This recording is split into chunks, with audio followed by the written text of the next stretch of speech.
And at just about 11 o'clock, you are listening to KOPN Columbia, 89.5 FM. This is Radio Orbit. I'll be back with you in just a few minutes.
righty, welcome to the program, everybody.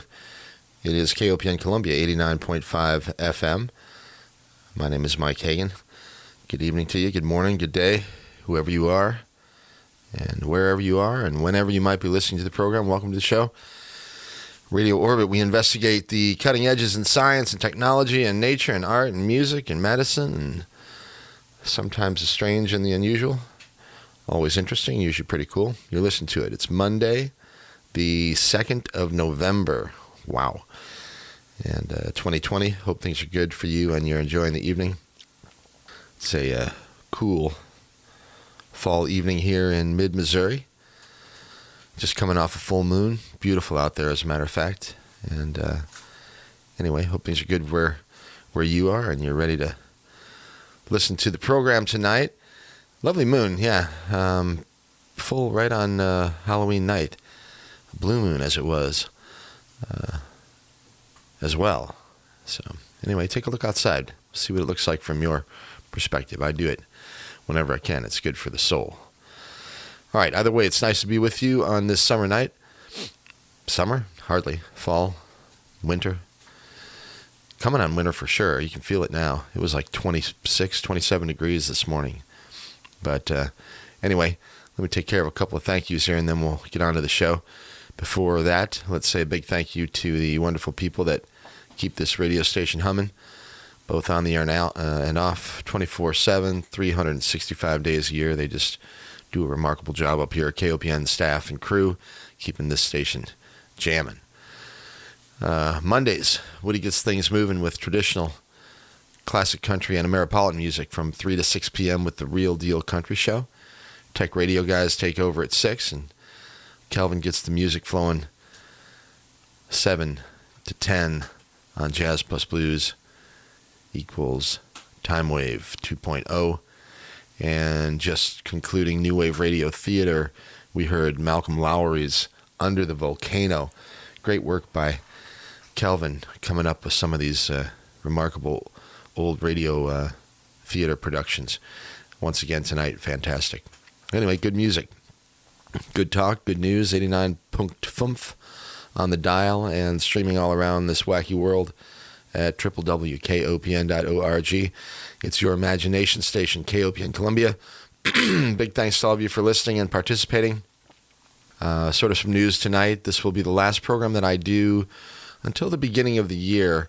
I'm going to take a short hiatus here for a couple of months, and the purpose of that is really just to kind of get my head back on straight. I think I've mentioned over the last few programs that I've had a lot going on in the northern Illinois region where my mother and father lived, etc. Anyway, my mother passed away about a month ago now, and my dad and her lived in the same house that I was born in, actually, and they were there for nearly 60 years and lived by themselves and never had any care outside of the care that they gave one another up until my mom's death about a month ago. And she was 90 years old, and my dad's very close to that. So now, though, he's on his own, and we've had to come up with some solutions for my dad, and by we, I mean my sister and I. So anyway, I've got a sister who lives in Florida, and my dad is going to be spending most of the winter down there in Florida with her, I'm hoping. But in the meantime, I've been back and forth between here and Illinois almost nonstop every week for what feels like a lot longer than it actually has been. It's been a few months, but it feels like a lot longer than that. So anyway, since earlier this year, around March, April, I guess really starting in May, I was up there pretty much every week. So I've just been traveling too much. I've got too much going on right now, and frankly, I just need a little time to kind of reset and get things back manageable. Because I've let so many things go, and I've just had a lot going on, and still do, and I'm hoping that things will kind of be settled in and a little bit more manageable by the beginning of the year. So that's what's going on. Nothing real serious.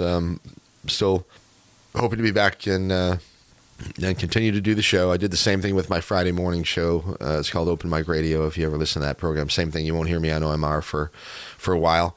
We'll give somebody else a chance to sit in these spots and cut their teeth a little bit on some radio if that's what they'd like, and I've got no problem with it. So anyway, that's what's going on. All right, I'll be back with you, then. But we're going to do one last program, at least for tonight, at least last for a little while, and it is with my friend Mr. Matt Presti, and he's been on the program with me many times over the past many years, and I thought it'd be nice to just have kind of a friendly chat with Matt and talk about life in the world. It's interesting also, I'll add that, and this is an apology to my guest as well, the website, if you go to my website, and I'm almost embarrassed to send you there right now because the website hasn't been updated in quite some time, and if I remember correctly, the last update I did was back in November, and I had another one of my favorite guests on the program. His name is Dr. John Sheliak, and I hadn't spoken with John for many years, and John was with me a few weeks ago. I really haven't done many Radio Orbit programs between September and now. Mostly I had either somebody else sitting in up here for me, or I'd come in here and just throw some music on for a couple hours because I really didn't have any programs prepared. I'm laughing now because my dog is up here with me, and his name is Sawyer, and he's a Border Collie Australian Shepherd mix, and he likes coming up to the radio station here, and he's kind of just rummaging around looking for trouble. So anyway, the website still says that coming up Monday, September 7th is Dr. John Sheliak, and interestingly, John and I and Matt are all mutual friends, and I think probably when we begin our conversation with Mr. Matt Presti in a little, just a few minutes here, maybe we'll start with a little bit of conversation about Dr. John Sheliak. Anyway, all right, it's Mike, and you're listening to it here, KOPN Columbia 89.5 FM. It's Radio Orbit on the web at mikehagan.com. Again, apologies to Matt and anybody else for seeing that the website is not up to date.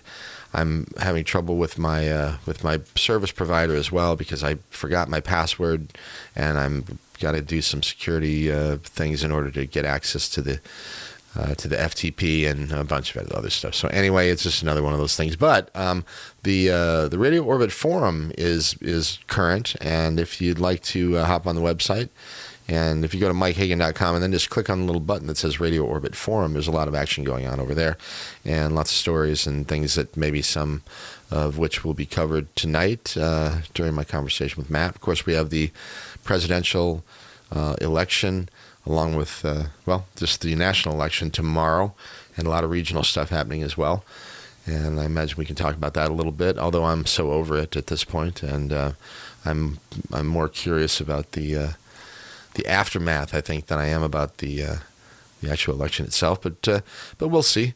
Anyway, we're going to play another one here from my featured musician, or featured music of the evening as well, and that's the same as my guest, who we'll be talking to in a couple minutes. Is Matt Presti. He's a great musician, and those of you who are familiar with this program are familiar with Matt too. So anyway, here's another one from Matt Presti. It's called Nocturnal Mental Ambitions. We'll be back with the man himself in just a few minutes. It's Mike.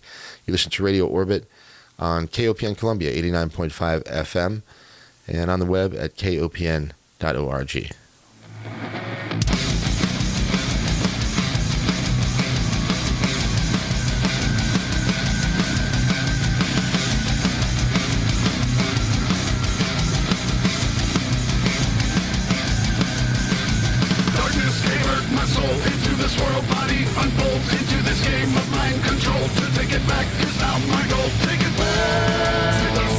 Inspiration, to the source of incarnation.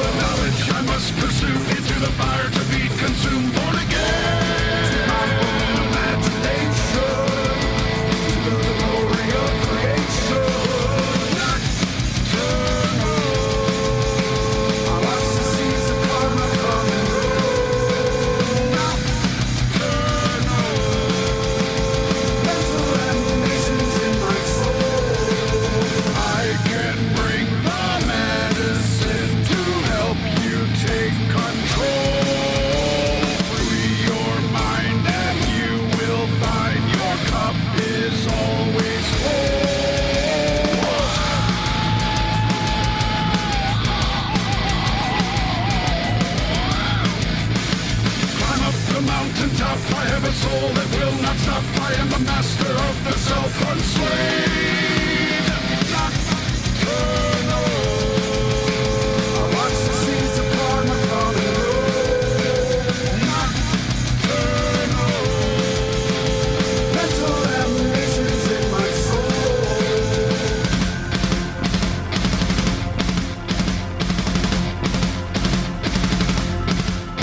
I'm bringing the master slave. I'm bringing the master slave. I'm breaking the master slave. I'm bringing the master slave.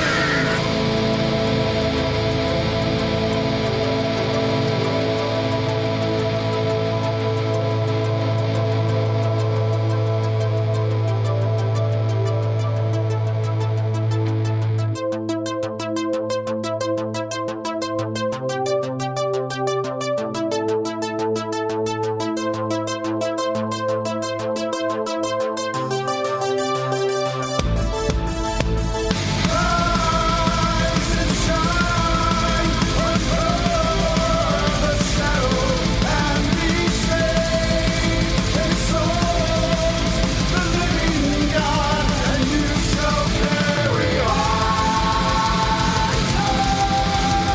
forever and be brave, fighting your efforts, the end of master slave.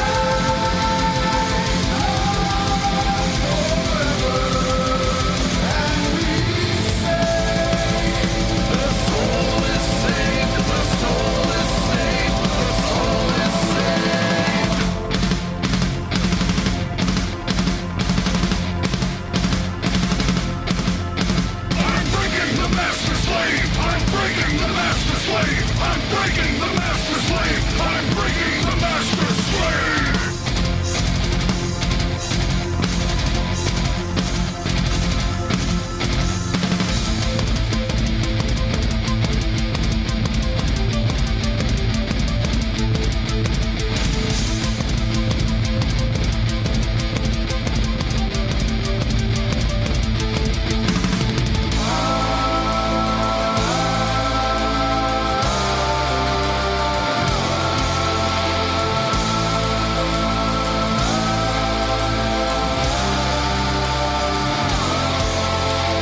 Now you stand on top of all the world, proud man, unafraid, unchained, unslaved.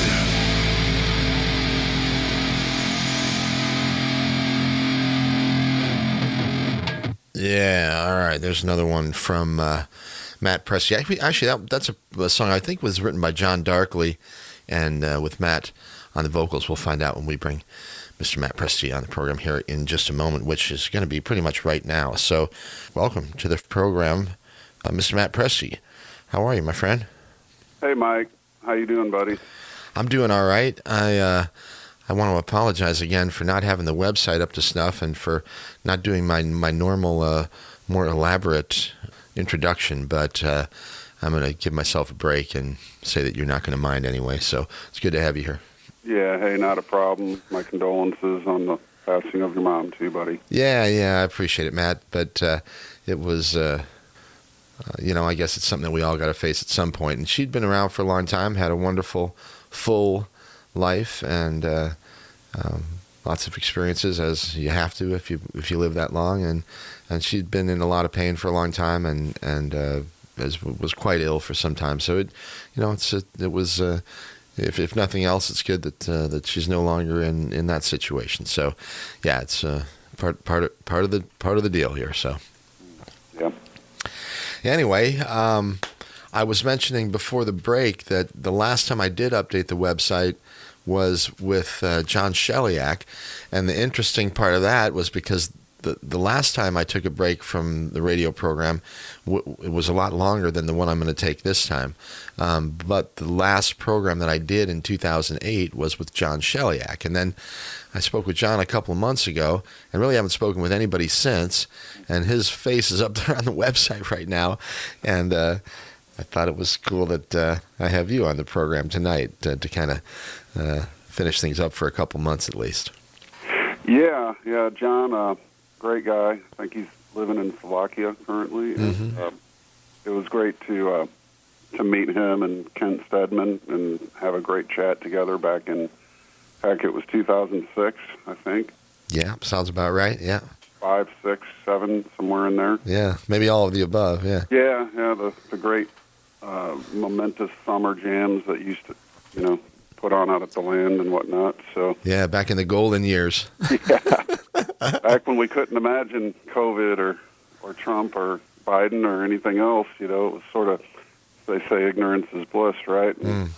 But we considered ourselves to be sort of on the path of coming to knowledge and things of that nature. So it's not so shocking when you see things like this come to pass, because you sort of knew it was coming somehow, some way from, just all the things we used to take looks at and be part of. But yeah, I actually interviewed Dr. John Chiliak on the 9th of February in 2012 myself. You can find that if you just type in TEC-Dr. John Chiliak. But great guy for sure, and the meeting of all of the minds of you and him and Ken inspired the song Find the Others. So if just for that one song, I think every bit of it was worth it, I think that's one that we're going to play here in a little bit as well. But yeah, I couldn't agree with you more. And, especially when you talk about how we have been sort of discussing over all these years about, something is going to give way and bring about some big change. And the situation in 2020 fits a lot of the parameters that we used to talk about. Maybe not exactly. I don't think anybody really just kind of nailed it, but we all kind of saw something coming and weren't really looking very forward to it because of just the way things were trending and had been for so many years. I think we sort of felt the perturbations well ahead of time. Your last show back in, was it 2008? I think it was. You said something that's always stuck with me. You said, man is not comfortable in his own skin anymore. And that was sort of the prelude to the 2012 and everything that was coming up with that. And there were a lot of people that pointed to that year as a pivotal year for humanity. And I think, certainly it could have been in some way, shape, and form on a celestial level. But ultimately, here we are with the real, that forecast really coming true. I don't know anybody that's comfortable in their own skin right now, honestly, with all the, we're in a permanent political climate and otherwise. So it's certainly an interesting time to be alive. There's no doubt there. Yeah, I agree with you there. What have you been up to since the last time you and I spoke? You had the grand opening of the Walter Russell Museum, which was, I guess, at the end of last year, October or so of last year. Is that correct? Yeah, it was November 1st. So wow, wow, amazing. Yeah. Well, you had a few good months there. Yeah. And I really didn't mean that, in any way. But I'm curious what you were able to do with the museum once the whole COVID business took control of everybody's lives. Yeah, we had approximately a 3-month shutdown, executive order, Governor Northam of the state of Virginia. And so we had to adhere to that. I would not have closed otherwise. We intended to remain open, but, the level of fear in society was just off the chart. Yeah. It's interesting the way people react to fear, isn't it? But ultimately, what came out of this all was we, as the university, enjoyed the greatest book sales we've ever had in our history the past 6 months. All right. So there's a lot of Walter Russell books out there in the world that weren't prior to this whole thing happening. So we did get booted off of Amazon 2 days ago, unfortunately, which is a large portion of our income. But hopefully we can resolve that and get back on. But if people are interested, they can visit philosophy.org/store and pick yourself up a Walter Russell book. All of it helps your purchase, donations to help preserve the Russell legacy for posterity. Yeah, and for people who aren't familiar, you can go to the website that Matt mentions once again. That is philosophy.org. What a wonderful domain name, by the way. For sure. Philosophy.org, and that is the the home of the University of Science and Philosophy. Is that correct? That is correct. And for those unfamiliar, a little bit about that. Might as well talk about that for a couple minutes here. Sure. Well, that's an idea that sprang out of the Twilight Club, which was started by British philosopher Herbert Spencer back in the 1870s. Its members included Mark Twain, Edwin Markham, Walt Whitman, Andrew Carnegie was a funder of it.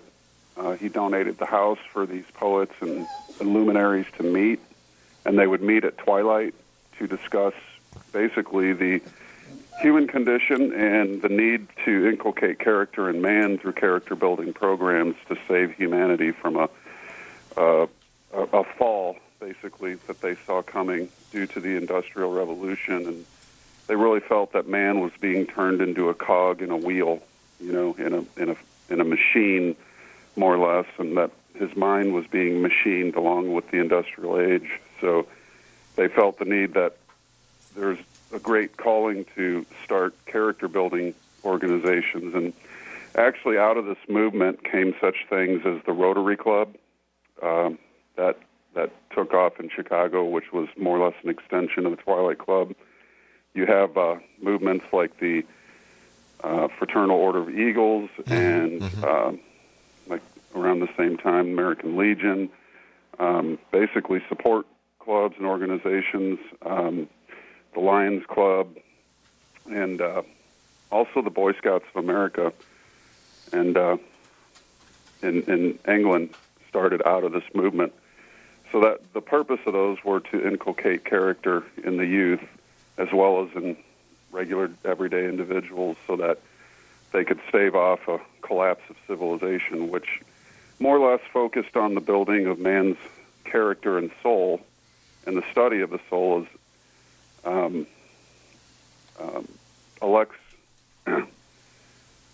excuse me a moment. Let me pull up.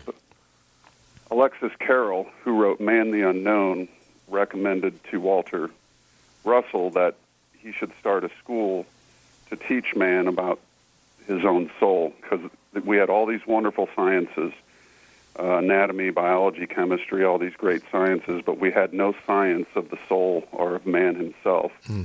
So that was really Walter Russell's calling, and when he met his wife-to-be, Leo Russell, they joined forces, and that was the beginning of the University of Science and Philosophy, which was to do just that, teach the science of the soul of man.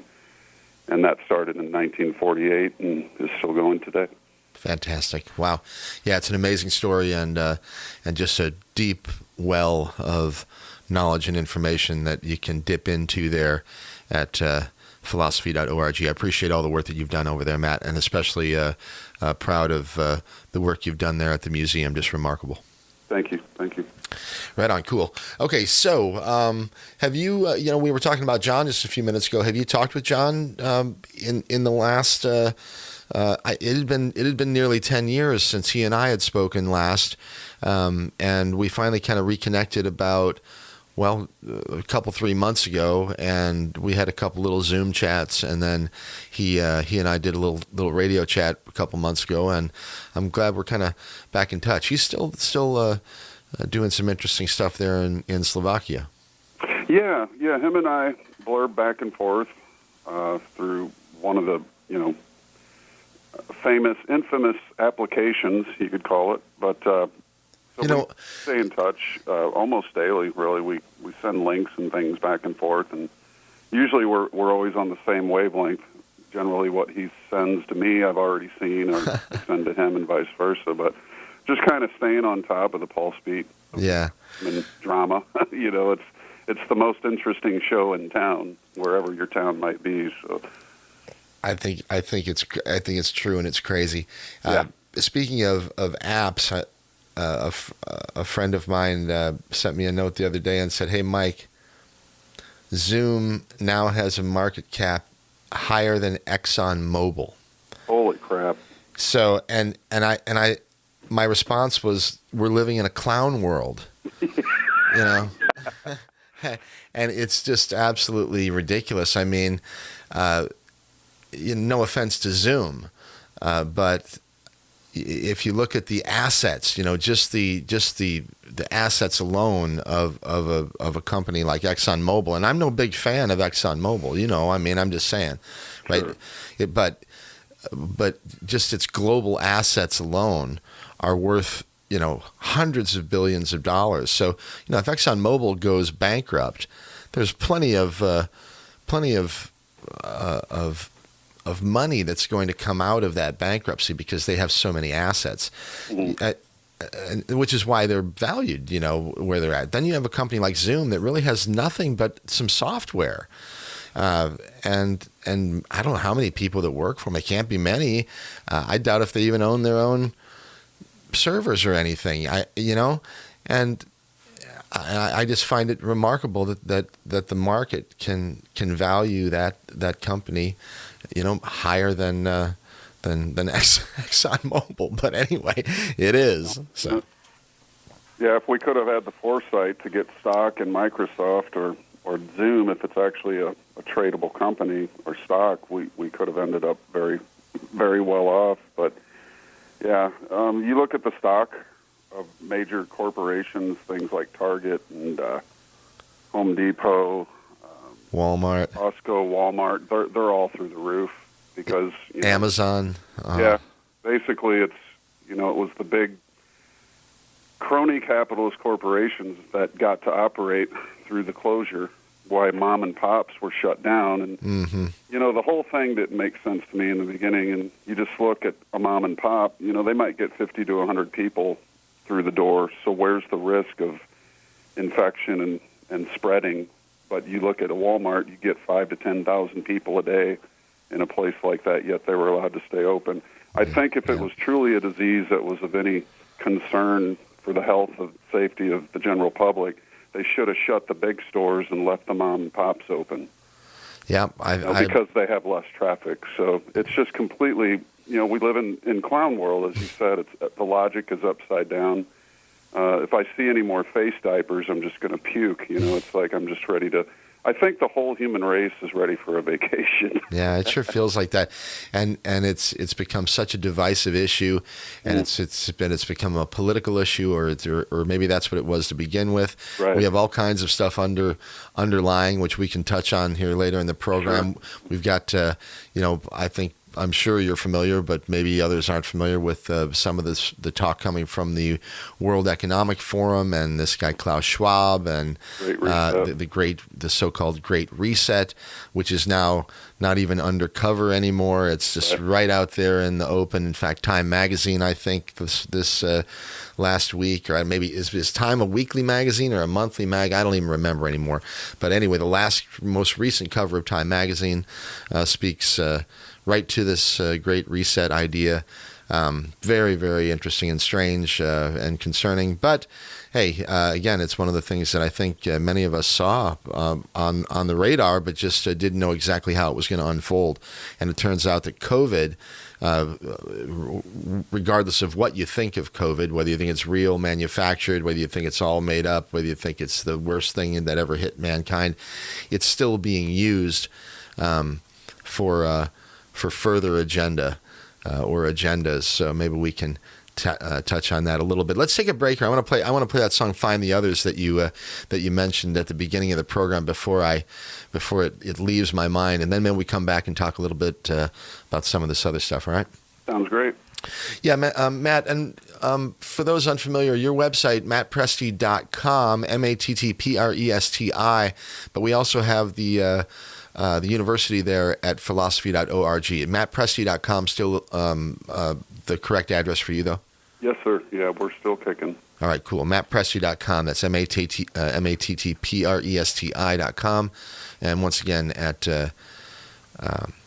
philosophy.org. All right, Matt, I'll be back in just a minute, okay? Sounds good, bud. All right, man. Okay, everybody, it's Mike. You're listening to Radio Orbit on KOPN Columbia, 89.5 FM. Last show we're going to do here for a couple of months. Come back at you around the new year.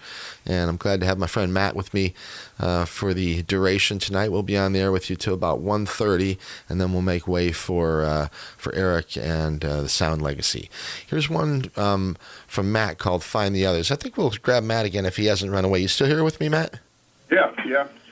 Tell people a little bit about this song. You mentioned a little bit about it just a couple minutes ago, but it's called Find the Others. You wrote it back, I don't know, it must have been 2008, 9, 10, something like that. What's the story behind the song? Yeah, 2007. I was inspired upon returning from one of your summer solstice parties. Mm-hmm. Just the best parties ever, you know. And anyways, we had a great conversation. It was you and I and John and Kent Stedman sitting around at the picnic table there on the deck and just having a chat and a couple cold beers and just great conversation. Wow, it was really stellar. You know, it took me upstairs a little bit.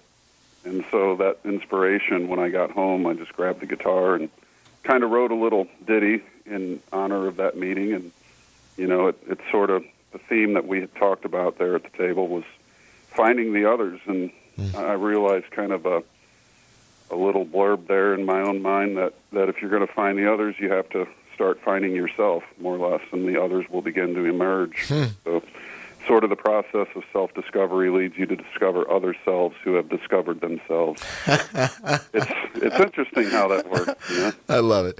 All right, well, I appreciate the background, and here's the song itself. Matt, we'll be back with you in a few minutes.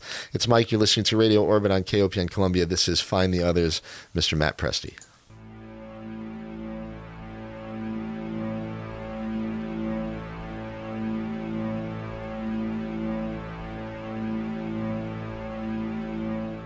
So you live in hell, you have to wonder why it is that people always seem to suffer.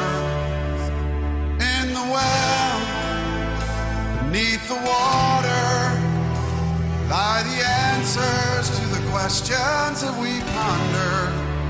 Do we try so hard just to falter? Sacrifices that we make upon the altar. If we learn to come together, then this world can change and we will make things better. Find yourself, find the others. There's a world inside that you will soon uncover. Find yourself, find the others. There's a world out there that wants to be discovered. When you find yourself,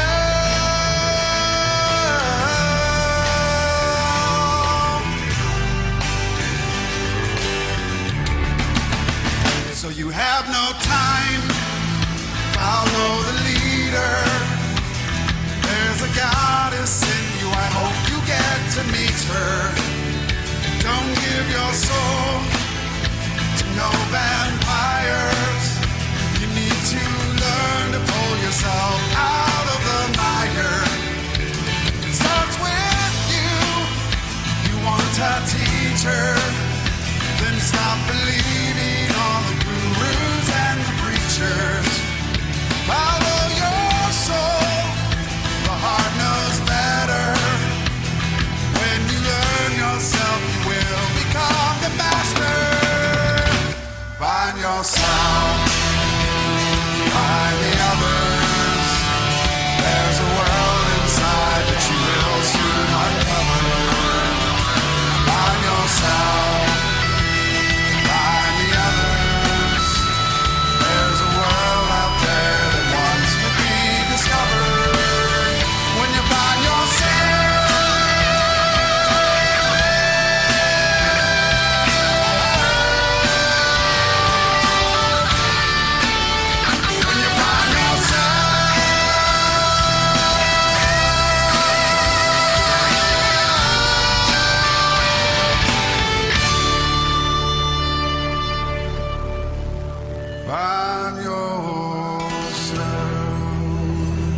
All right, awesome one there from our friend Mr. Matt Presti.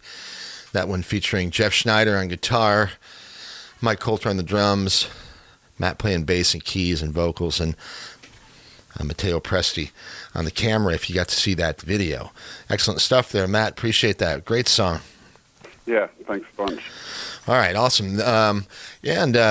I'll mention that Matt has a bunch of music out there on the web, and if you go to YouTube and just find his YouTube channel at Matt Presti, I guess it's basically if you just go to YouTube and put in Matt's name, you'll come up with his YouTube channels. That's probably the best way, right? Yeah, or you can go youtube.com/Matt Presti. Okay, easy enough. And there's a ton of stuff there, and we'll hear a little bit more from Matt through the course of the program tonight.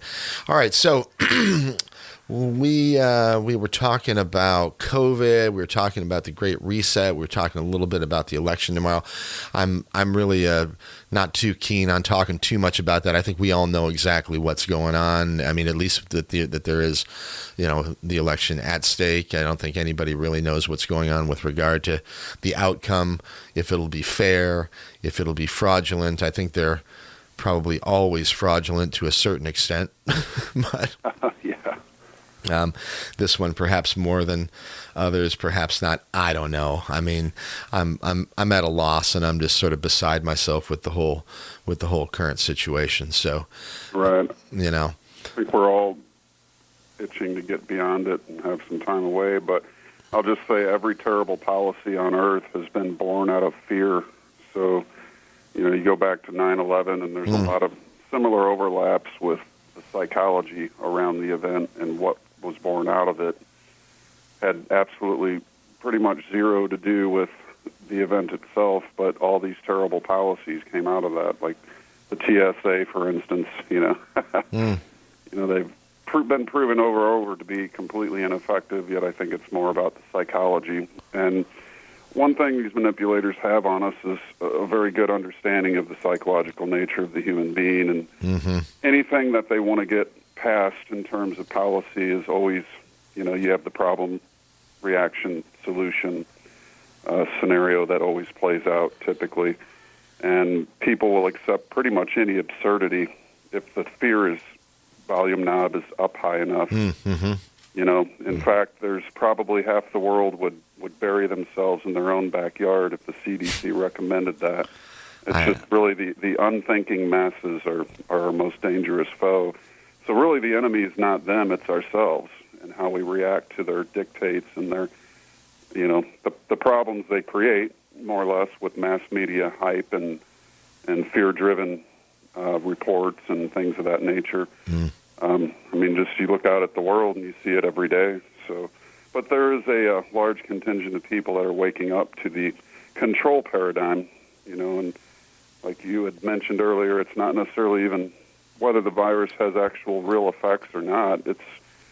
There's certainly a hyper flu going around, or there was, but ultimately it's what's born out of the fear and the reaction to it that was the problem, and then becomes the solution all along. That we're seeing them push that, and if we can get on top of that and get control of our own fear as a collective, we might be able to push back against the radical changes they want to make, which is going to really limit our freedom and liberty. And there's, every great mind has said if you trade freedom for liberty and freedom and liberty for security, you probably, don't deserve either one of those. Yeah, and you're probably going to end up with none of them as well. Exactly. So we're in a pivotal place. Humanity has got to make some tough choices, and, I think the divide is clear for a reason, but and I don't think it's man-made this time. I think it's actually a natural divide. Nature does polarize things. So there's, in one sense, a large swath of humanity that wants to march backward to the blackness of the primal jungle, back into chains, back into bondage, back into slavery, mental, physical, and spiritual. And then you have a swath of humanity that wants to move forward and upward and progress toward the mountaintop. So the anti-progressive movement versus the progressive movement of humanity is on the table now. Well, and I think that, as you mentioned, it is a natural thing. In fact, there really is nothing here that isn't natural, including everything that humans do. We think we're sort of separate from nature, but we're all part of the program here. Right. And I might just add the caveat that the parties that we used to know are over. The party's over, guys. It's it's really freedom versus slavery in my mind. And you know what I'm seeing come out of all of this. Again, it's terrible policy that's going to end up more or less controlling every aspect of our lives. And there are people who have no problem with that, and then there's other people who understand the value and the principles of liberty and freedom, and they tend not to want to go that direction. Yeah, and I even though this is an ages-old sort of debate, it feels like now is crunch time. Though it does feel that this is the opportunity, perhaps that the globalist gang has been waiting for in order to try to implement some of these things that they perhaps have been, had on the playlist for some time, but just didn't have quite the opportunity to implement. And now I feel that it's go time, that they're all in. In fact, that's one of the reasons why I think that the news media now is openly talking about things like the Great Reset, talking openly about socialism and Marxism here in the United States of America, without any cover on it. Where that used to be something that, gosh, you wouldn't even admit to it. Mm-hmm. Even if it was your agenda, you would never admit to it. Right. I think it's really the sheet has come off of the little clan that's running this thing, so they're out in the open. I don't know if you saw the guy who's head of the UN or the Economic Forum, if it is, the right fella, Klaus, whatever his name. Klaus Schwab, yeah. Oh, man. Just if I got caught dressed like that in public, they'd think I was, in a Star Trek Next Generation episode. I mean, the guy looks like he's from Saturn. And just what is that? I don't get that. But I should try to find a clip of him. Yeah, he's an interesting character, and again, you got the World Health Organization director who's more or less an avowed communist. So it's you just look at the intriguing cross threads that bind all these different organizations together, the Bill Gateses of the world and the Faucis and everybody else. It's we're talking a massive bureaucracy, and the greatest threat to man's liberties and freedoms have always been the bureaucratic element that basically entrenches itself into systems that champion liberty and freedom. You end up with a bureaucratic, just a large bureaucratic mess, and that ends up more or less eroding the liberties and freedoms of the people in order to multiply their power that they don't have because they're not elected. So the only way they can really increase their power is to take it, and we willingly give it under a state of fear, which is, again, I'd say I'd rather live in a system of dangerous freedom than safe slavery. So yeah, I couldn't agree more. Absolutely. Yep. I've got a 2-minute clip of this fella. Mm-hmm. Let's listen to this, and then we'll come back and chat a little bit more. Okay. Sure thing. All right, check this out, everybody. This is Klaus Schwab, Professor Klaus Schwab, and also he is the founder of the World Economic Forum or World Economic Foundation. I forget exactly the name of the organization, but anyway, it's a big global organization that is primarily interested in the large-scale economics of the entire planet. They meet once a year in Davos, Switzerland. You may be familiar with that, some of you. It's a whole huge cadre of extremely powerful and creepy people. So anyway, check this guy out. Madam President von der Leyen, Excellencies, honored participants, the World Economic Forum, as the international institution for public-private cooperation, is putting its full weight behind this crucial initiative. The purpose of the World Economic Forum is to mobilize business and to make sure that business, together with the other stakeholders of global society, governments, international organizations, civil society, and science, addresses the big issues of our times. We have taken the initiative immediately after the appearance of this pandemic to create a COVID-19 action platform. More than 1,000 companies are engaged and over 30 projects have been put into practice. We feel that business can make a very special contribution, not just pharmaceutical companies and other companies directly related to this pandemic, but every business is challenged today to contribute with its know-how and with its resources to the solution of this challenge, of this problem, which is of utmost significance for the future of humankind.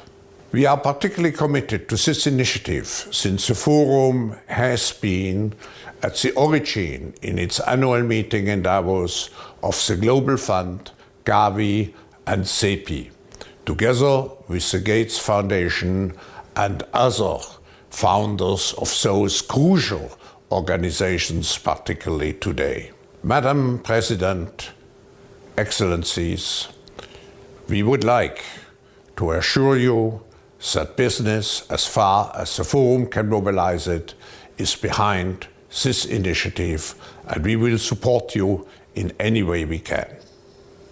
And this initiative that he is talking about is the Great Reset. And once again, it's the mask is off, Matt.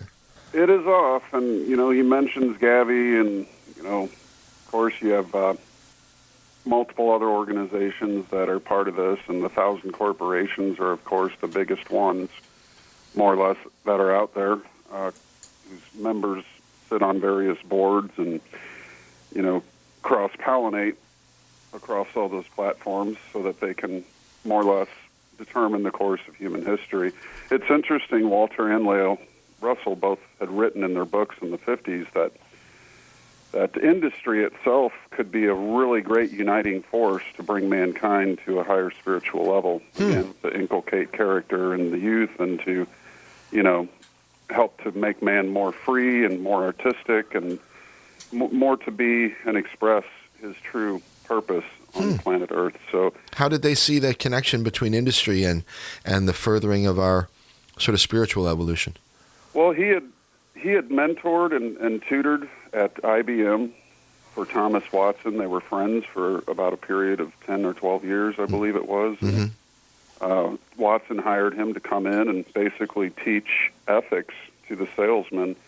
In his 7 years of teaching at IBM, lecturing, he was able to, basically preach the Sermon on the Mount, but he didn't call it that. He more or less taught the principles of that, and that basically by giving service to your fellow man will naturally give service back to you, and that's what had been mentioned in the work that the Twilight Club was doing, that man should ennoble man, not try to turn him into a cog in a machine, and so that effort was there.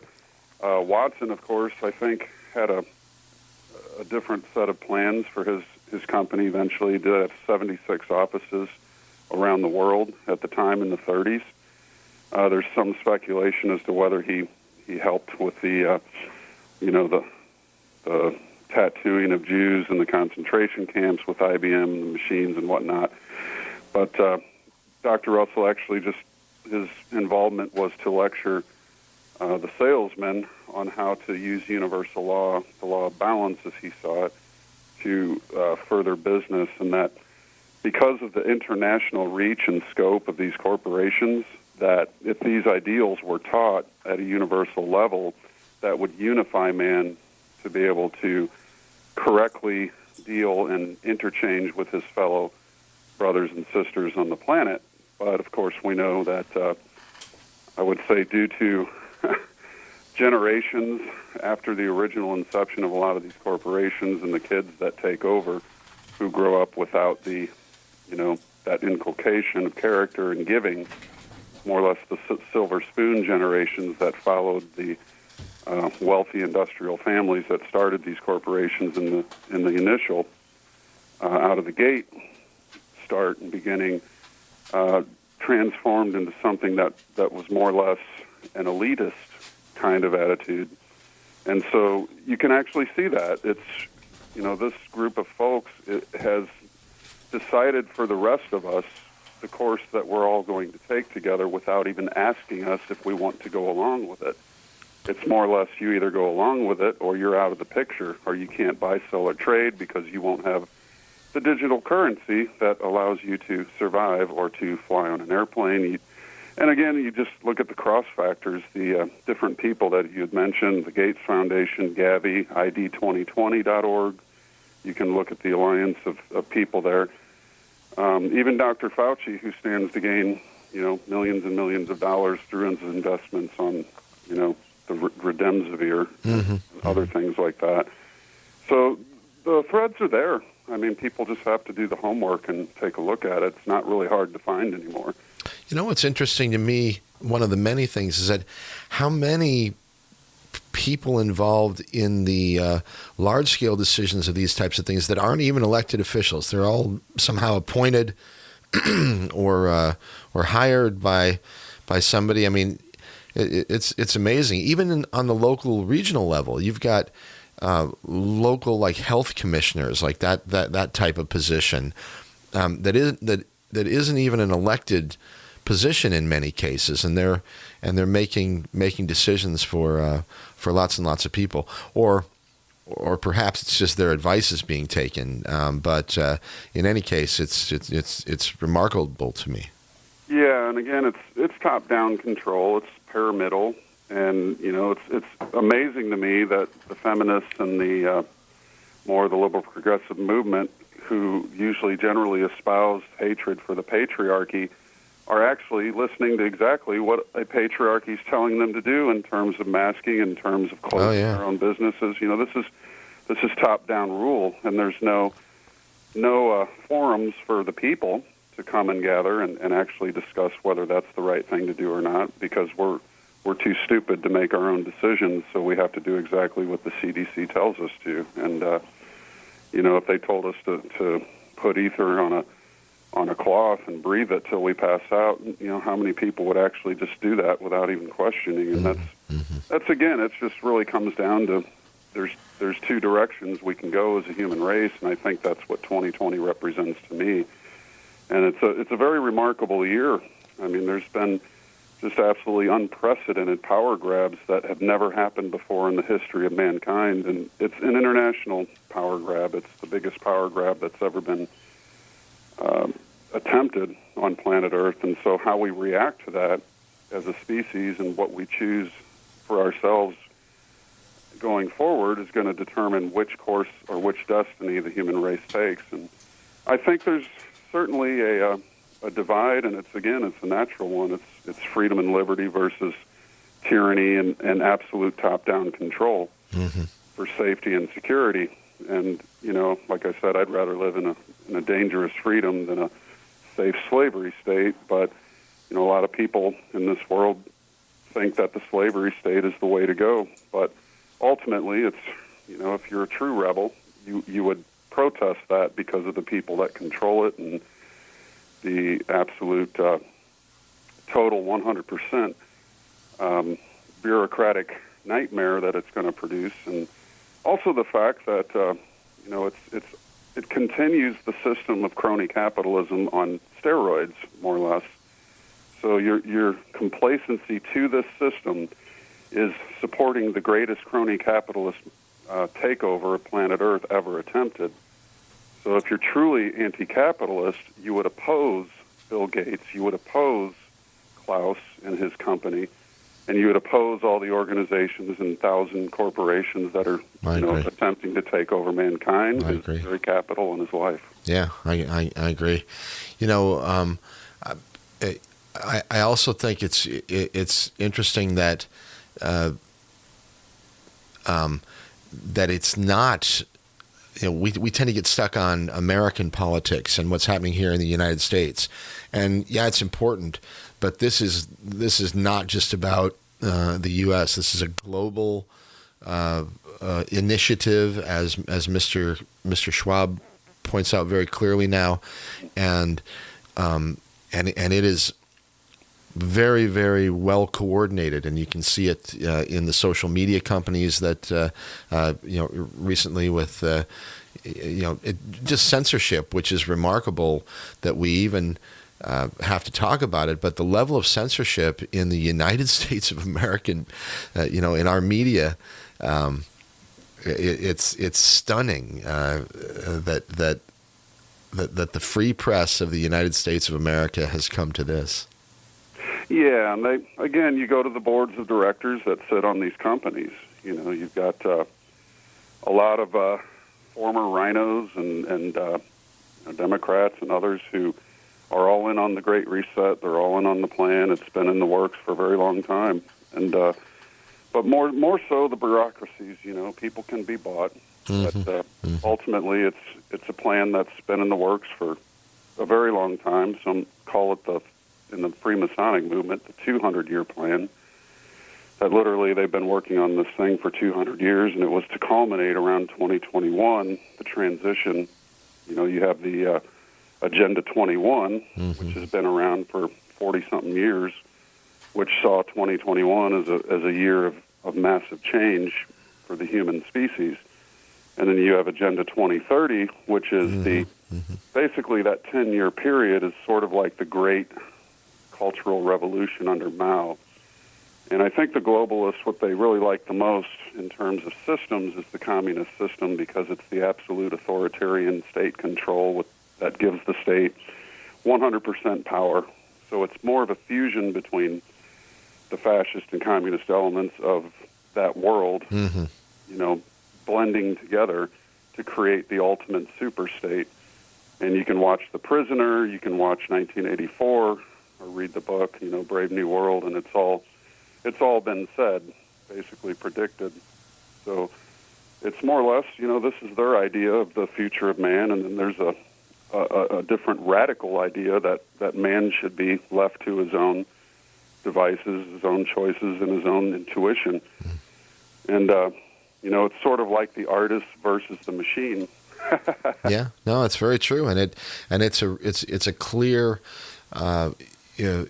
It's a clear divide, but the media and the ability to manipulate psychology, like you were mentioning a little bit earlier in the program, is extremely high level, and able to convince even the most, well, maybe not the most, but even very reasonable people that to go along with something like this, even if it would be completely against their typical mindset. Somehow it really is like a brainwashing type of thing. It's like it's like a hypnosis almost, where you just sort of go along with it, even though it's somehow they normally wouldn't. Yeah, it's truly weaponized psychology. And they know what pulls the strings of the human species. They knew that, the constant media portrayment of a deadly virus would drive man into a state of fear, and at that point, he's very easily manipulated. That's right, and say the same thing over and over and over again, no matter what, no matter whether it's true. It doesn't matter if it's true. You repeat it long enough, repeat it over and over again, people will believe it. It's amazing. Yeah, again, every terrible policy on earth has been born out of fear. Out of fear. Hey, we are a little past the top of the hour. I kind of missed my break, so I'm going to have to take one here. But let's come back and chat for a few more minutes, okay? Sure thing. All right, my guest is Mr. Matt Presti. He's on the web at Matt Presti. That's Presti, mattpresti.com. You can also find his YouTube channel. Fantastic stuff there. We're going to play another song. I'm going to play this one called I Can See Heaven. Matt, can you tell me a little bit about that song? I've got a whole bunch of yours that I've collected over the years, and some of them go back, as far back as 2007, 2008, but then there's some as recent as 2018, I think, and I don't know where this one falls. Tell me a little bit about the song I Can See Heaven. Yeah, that was actually born out of a minor illumination that I had where, basically an illumination, as the Russells taught in their teachings and other illuminates have hinted upon in their writings, great poets and such. The illumination experience is basically a major inspiration. So everybody's able to have the experience of illumination, which, again, it begins as a minor illumination and it culminates into really just a incredible state of ecstasy, if you will. And I experienced several of these in my life, and it usually is born out of being very, very inspired, either by writing, creative writing, or doing something creative. Even walking in the woods was what inspired Walt Whitman to have his illuminations and write some of the great poetry that we've been able to share out of those experiences. So ultimately, it's just about that experience, more or less, and I Can See Heaven means the kingdom of heaven within man, as the Nazarene spoke some couple thousand years ago, and ultimately that experience is something that is transformative, life-changing, and, it's really a substanceless experience. So it's born out of pure inspiration, more or less, and goes from there. Awesome. All right, let's listen to it here. Matt, we'll be back. We'll be back with you in a few minutes, and stick around. Okay, thank you. All right, everybody, it's Mike. You're listening to Radio Orbit on KOPN Columbia, 89.5 FM. This is I Can See Heaven from Matt Presti. Back with y'all in a few minutes. I can see heaven when I close my eyes.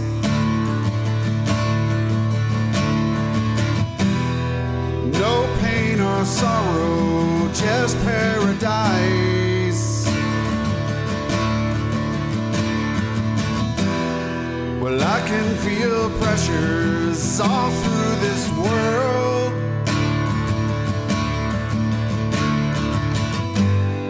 The cries of the people, the boys and the girls. The weight on my shoulders, why won't this change? The subtle unfoldment making me wait. The suffering people working like slaves. When I'm in the moment, that pain goes away.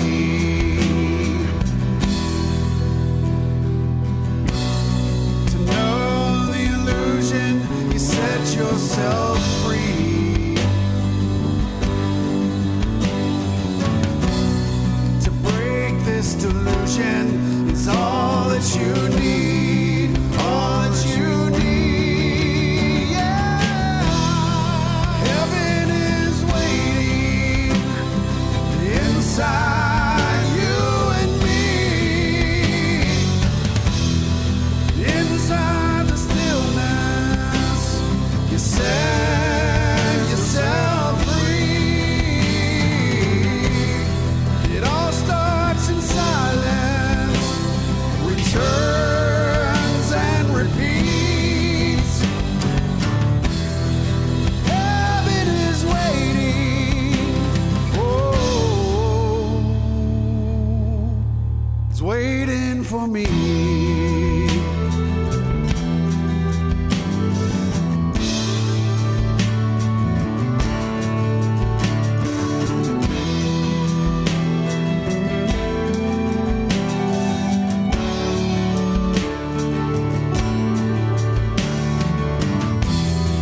I walk through the fields of man's misery.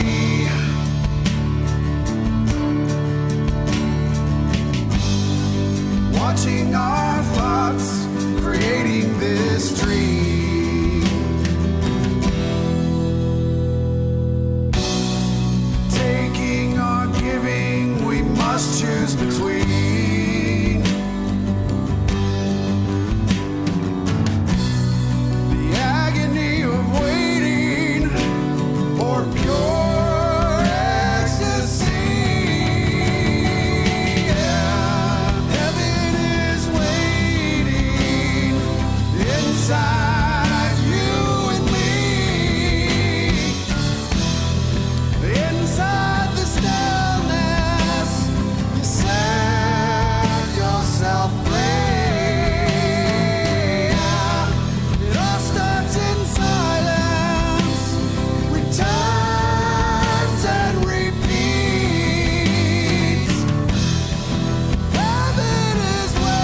one's called I Can See Heaven. Lovely stuff there from Mr. Matt Presti. You listen to it here. It's Radio Orbit, KOPN Columbia, 89.5 FM. Streaming on the web at kopn.org. My name is Mike Hagan. You can find me on the web at mikehagan.com. All right. Amber House is a full-service getaway in historic Rocheport, Missouri, featuring multi-course meals from locally sourced foods and 4 individually designed suites, each with a fireplace and a jetted tub. Owners Dawson and Sherry look forward to personalizing each customer's stay. Pictures and more can be found at the Amber House Facebook page or at amberhousebb.com. Real nice bed and breakfast there in Rocheport, Amber House Bed and Breakfast. All right, and let's see, what do we got here? It is about 12:15, November 3rd, 2020. Wow, it's Election Day in the United States of America. I wonder how long it takes them to start counting and all that stuff. I think they've had more ballots cast prior to the actual election date than ever before. I believe that somewhere is around 80 million or some votes that have already been cast prior to today. Let's see if our guest, Mr. Matt Presti, has any insight into that. Matt, have you heard the same thing? I think that the pre-voting was much higher this election period than normal. Yeah, well, ultimately, we've only ever had a as far as I'm aware, in most states, in-person voting. Absentee was at an all-time high, I'm sure, and with the changes due to the COVID and the Rona and all that. We call it the Rona out here in the The Rona. We call it the vid, yeah. The vid. Yeah. Yep. So, yeah, it's certainly that's all part of the changes imagined for the human race, that you eventually won't even have to leave your house, and you can work at home from Zoom and vote from home and do everything from home, because you won't be allowed to come out unless you have your vaccination proof of ID vaccination on your digital tattoo.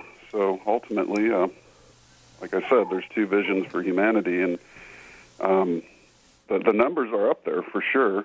And I think we're going to see probably the greatest record turnout of any election that we've ever had in the history of the United States. And ultimately, they tend to finish the counts within 24 hours of most elections in 99% of the cycles. We saw that Broward County fiasco back in the Gore-Bush 2000 election, of course, with the hanging chads and everything. And what about all the votes that have already been cast? Did they start counting those ahead of time, or are those all just kind of held somewhere? And I mean, I don't expect you to be an expert on this, but I'm just curious if you've got any insight. Well, that's a good question. I don't have any information on that. I wondered that myself. Is it actually already counted, or do they actually count them all on Election Day? And so I imagine it would go by precinct. Yeah. Each state makes their own rules with their commissions. So, right. Well, I'd say it's going to be an interesting 24 hours. I got a feeling. There's a lot of people. I guess you could say the anxiety level is so thick you could cut it with a butter knife. But it's definitely, in the air. The feeling of, I think a lot of people really want to put this behind them. Even moderate people that aren't even political, have, I talked with a gentleman yesterday, and he said, I've never seen such, he's got to be in his 80s, and he said, never seen such a divisive time in my life. Yeah. Friends and family, and he goes, I'd really just like to see this thing get finished, and ultimately, look at the impact on seniors that this whole mess has had, and it's really disheartening. So, well, and children as well. I mean, it's amazing the impact on kids, and I've got a couple of my own, and fortunately, they're not quite as young as some of the more. I think the younger children, in grade school, middle school type of an age, are really just having a difficult time. They can't get out and see any of their friends. They're trying to do school online is absolutely ridiculous and just not good for anybody. The teachers all hate it. The kids can't stand it. And it's just not a healthy environment for children right now at all. It's amazing that a virus with a 99.9% survival rate could do this to an otherwise mentally sufficient population. Well, it shows you how weak of mind, I guess, the average person is. And I almost said the average American, but I'm going to include pretty much everyone in the entire population. We always go, but I end up going back to that psychological commentary that you had earlier in the program. But that really is it. Right. They have.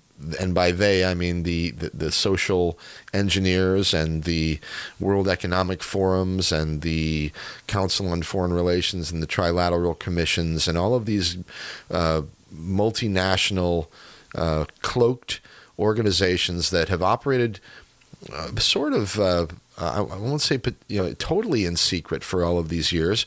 They certainly exist, and their memberships are made public, but their agenda has never been made particularly public, and they're like, you can't just go read the minutes to their meetings, but it's been rumored for decades that this is the agenda, is to bring about a one world system, a superstate that is managed from the top down. The UN. I guess the League of Nations was sort of the first go at it. The UN has been another testing ground that's been utterly just a complete failure. Mm-hmm.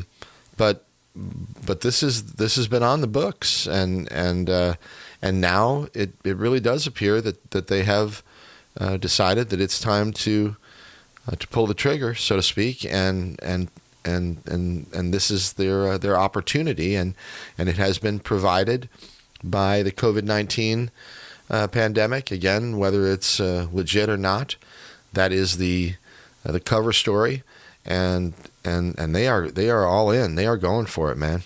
Yeah, we got to keep in mind too. I think it's important that the solution to this doesn't lie with them. Of course, they make their decisions, but we got to always and ever remember that as a human race, as a sovereign being, if you can call yourself that, mm-hmm. you have the right to make choices as well. Yes. And that's really what the universe is made of in terms of the human race. We make our own choices, and if you let others choose for you, then you will get their product, you will get their service. Now, we can choose as sovereign beings to accept a product or a service or a dictate or a tyranny or Yeah. The cost may be our life, but it's not the first time blood has been shed in the world to secure the illusion of freedom and liberty for generations to follow. And I think I've heard another friend talk about this in particular, but we're both in agreement that there hasn't been a crisis facing humanity since the Great War that the Bhagavad Gita was written about. I mean, ultimately, this is kind of that historical overlap in terms of eras and epochs, but, I mean, this is really the most thrilling and greatest and most nail-biting time to be alive that the human race has really ever been through. And it's one of those times that I think maybe this was the 2012 that we all thought might occur in 2012, but it was just a little bit late, perhaps. But ultimately, the corporations, the 1,000 corporations that Klaus talked about, those corporations are made up of individuals, of people. And if the people in those corporations decide not to go along with it, there's absolutely nothing these people can do. Yeah. I mean, we're talking less than 0.0000001% of the population trying to control through unelected bureaucracies the entirety of humanity. And if 8 million of us can't put a stop, or 8 billion of us cannot put a stop to this 100,000 people, shame on us. Yeah. We get what we deserve at that point. Yeah. So ultimately, we have the power as the people of the world. And I think we all share in the fact that, none of us are multi-billionaires. So ultimately, we do have a sort of a dependency on each other. And if you're going to be free, if I'm going to be free, that means you have to be free. And the more of us that just realize the principles behind it, that, it's an imperfect nation. Sure, the United States had its, roots and its start out in the most imperfect way. But nonetheless, the things that came out of that afforded this country the greatness that it had was the first time in history that man was allowed to procure and determine really his own destiny, procure the materials needed for it, and to basically unfold his inner genius. And so we saw the blossoming of genius around the turn of the 20th century. More geniuses appeared in this fertile soil of freedom and liberty in terms of a land than any other place on earth. Yeah. I think if souls do incarnate, they tend to want to incarnate in places that have that. So it's sort of like the United States was the testing ground for what could be possible for humanity. And think of all the things that have been created, all the great things that have made our lives easier. Oh, yeah. That's really what the Russells saw, too, as a unifying force of man, that all the technology and having a much easier life would liberate him to become more artistic and to really pursue the creative endeavors that lie dormant in his own soul. Well, and that's the that's the ideal version of the expansion and adaption of technology, is that it is used to make people's lives better and more fun, more exciting, more comfortable, not more confined, which is the way that it is leaning, at least. The technology is being used more in a confinement sense than in a freeing sense right now. Sure. Everything in the world really has two sides. A hammer can smash in a man's skull, or it could build a house. And it's really who is the character that wields it determines its use. And so technology in the hands of the wrong people, especially a bunch of unelected bureaucrats who fantasize and suffer from pure narcissism and the delusions of grandeur that they project on themselves when they look in the mirror. I'm not the first to say this, but I know somebody who actually worked with Bill Gates in the 80s, and he saw firsthand how Bill would steal other people's intellectual property without any regard for their monetary or their entire life's work. He'd just come in and swoop it up, and that was it. And he basically referred to Bill Gates as a criminally insane psychopath. And he goes, "It's nobody you'd ever want to meet or be around." And, you just look at his ties to the different things, his father on the Planned Parenthood and the whole 9 yards, which is a hot-button topic. But nonetheless, it's this eugenicist thing, this idea that there are people in the world who have taken upon themselves to decide who can live and who can die. And they aim to curb the population of the world. Make no mistake. And you can believe me or you can't. And either way, you're going to find out, because it's already, sort of moving in that direction. That's the next big thing that they'll announce that people will happily accept, because, again, if you don't think for yourself, then somebody else is doing the thinking for you. And I think we really need to reclaim our minds, as Terence McKenna would say, from the machine.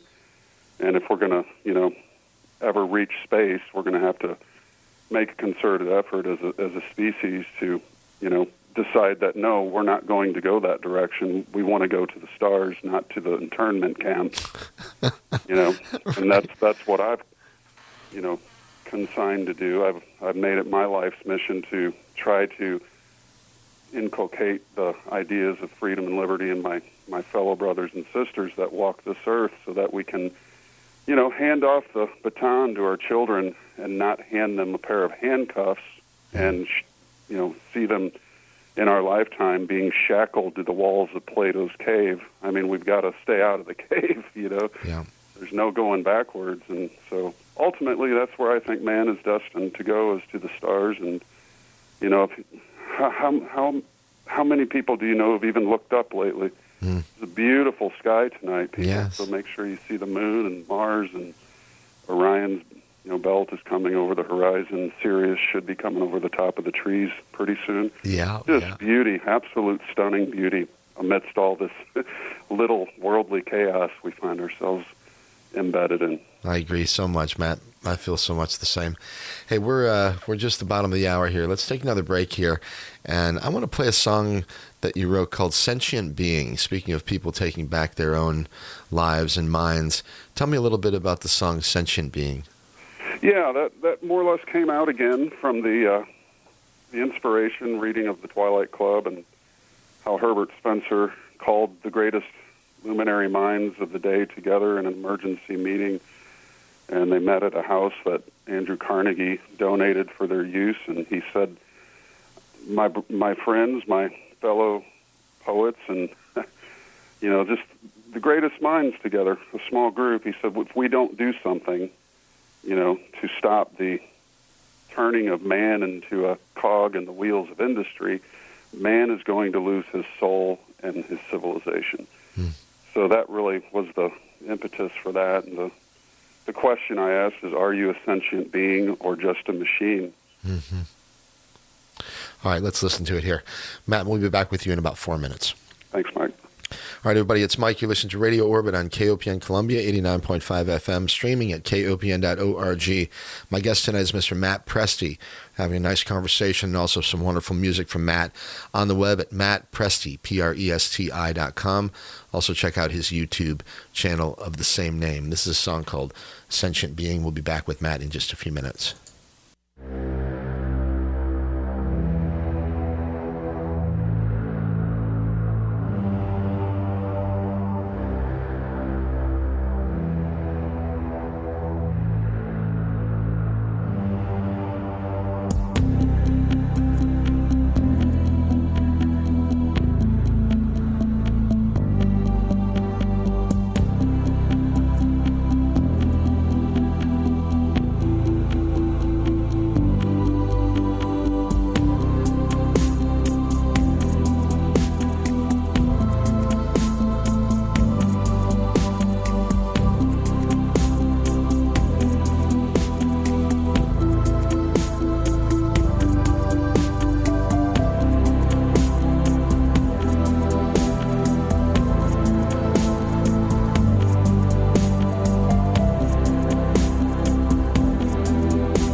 Mistakes are being made. You broke the silence once again. Mistakes keep being made. You broke the stillness yet again. There is only one, and the one don't make mistakes. All the one can do is give. All that you can do is take. And you wonder why we suffer, and you wonder why there's war. Those who break and violate the law of balance always end up poor. And there's time that will come to teach us what we need. Those who fail to know and understand will feel the stampede. Nature's there to teach us, we all learn from the one. I don't need my eyes to see anymore, I know what must be done. Are you a sentient being, or just a machine? Are you a sentient being, or just a machine? Are you a sentient being, or just a machine? Are you a sentient being, or just a machine? Mistakes are being made. You broke the silence once again. Mistakes keep being made.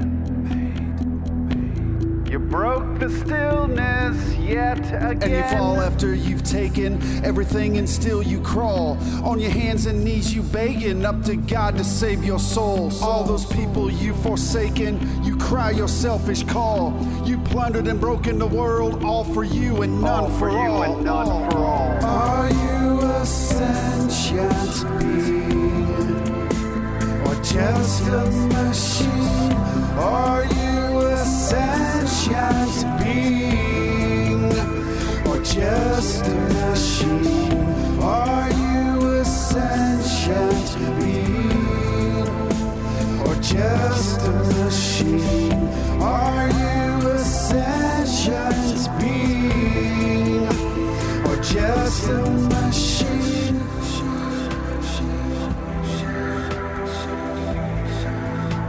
Or just a machine?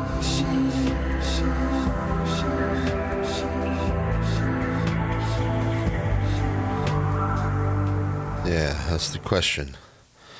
All right, it's Mike. You listen to Radio Orbit on KOPN Columbia, 89.5 FM. My guest is Mr. Matt Presti on the web at mattpresti.com. And let's say hello again to Matt. Great song, man. Thanks, Mike. Yeah, one verse in there kind of questions the world controllers, too. You know, are you going to plunder and break the world, all for you and none for all? Mm-hmm, mm-hmm. You know, that's sort of the meaning behind that, too, is, you know, it's asking everybody, you know, are we sentient or are we just machines? And I think, you know, it's clear who is sentient and who isn't anymore in these days. Well, it's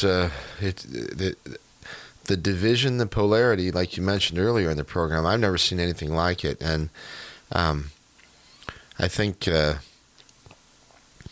many people are frightened to even show their true colors, probably, because they're so afraid of the reaction of, you know, regardless of what you know, whatever position they might take, you know.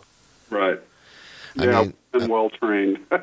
Yeah. You know, corporations, academia, they've really put a lid on man's own imagination of himself, and we're seeing the side effects of that occur. You know, and even to the point where if you go maskless in a place that really doesn't even have a policy whether or not you're required to wear one, you'll still get the looks from people that are almost, you know, if they were a judge and jury, they would execute you for not keeping them safe.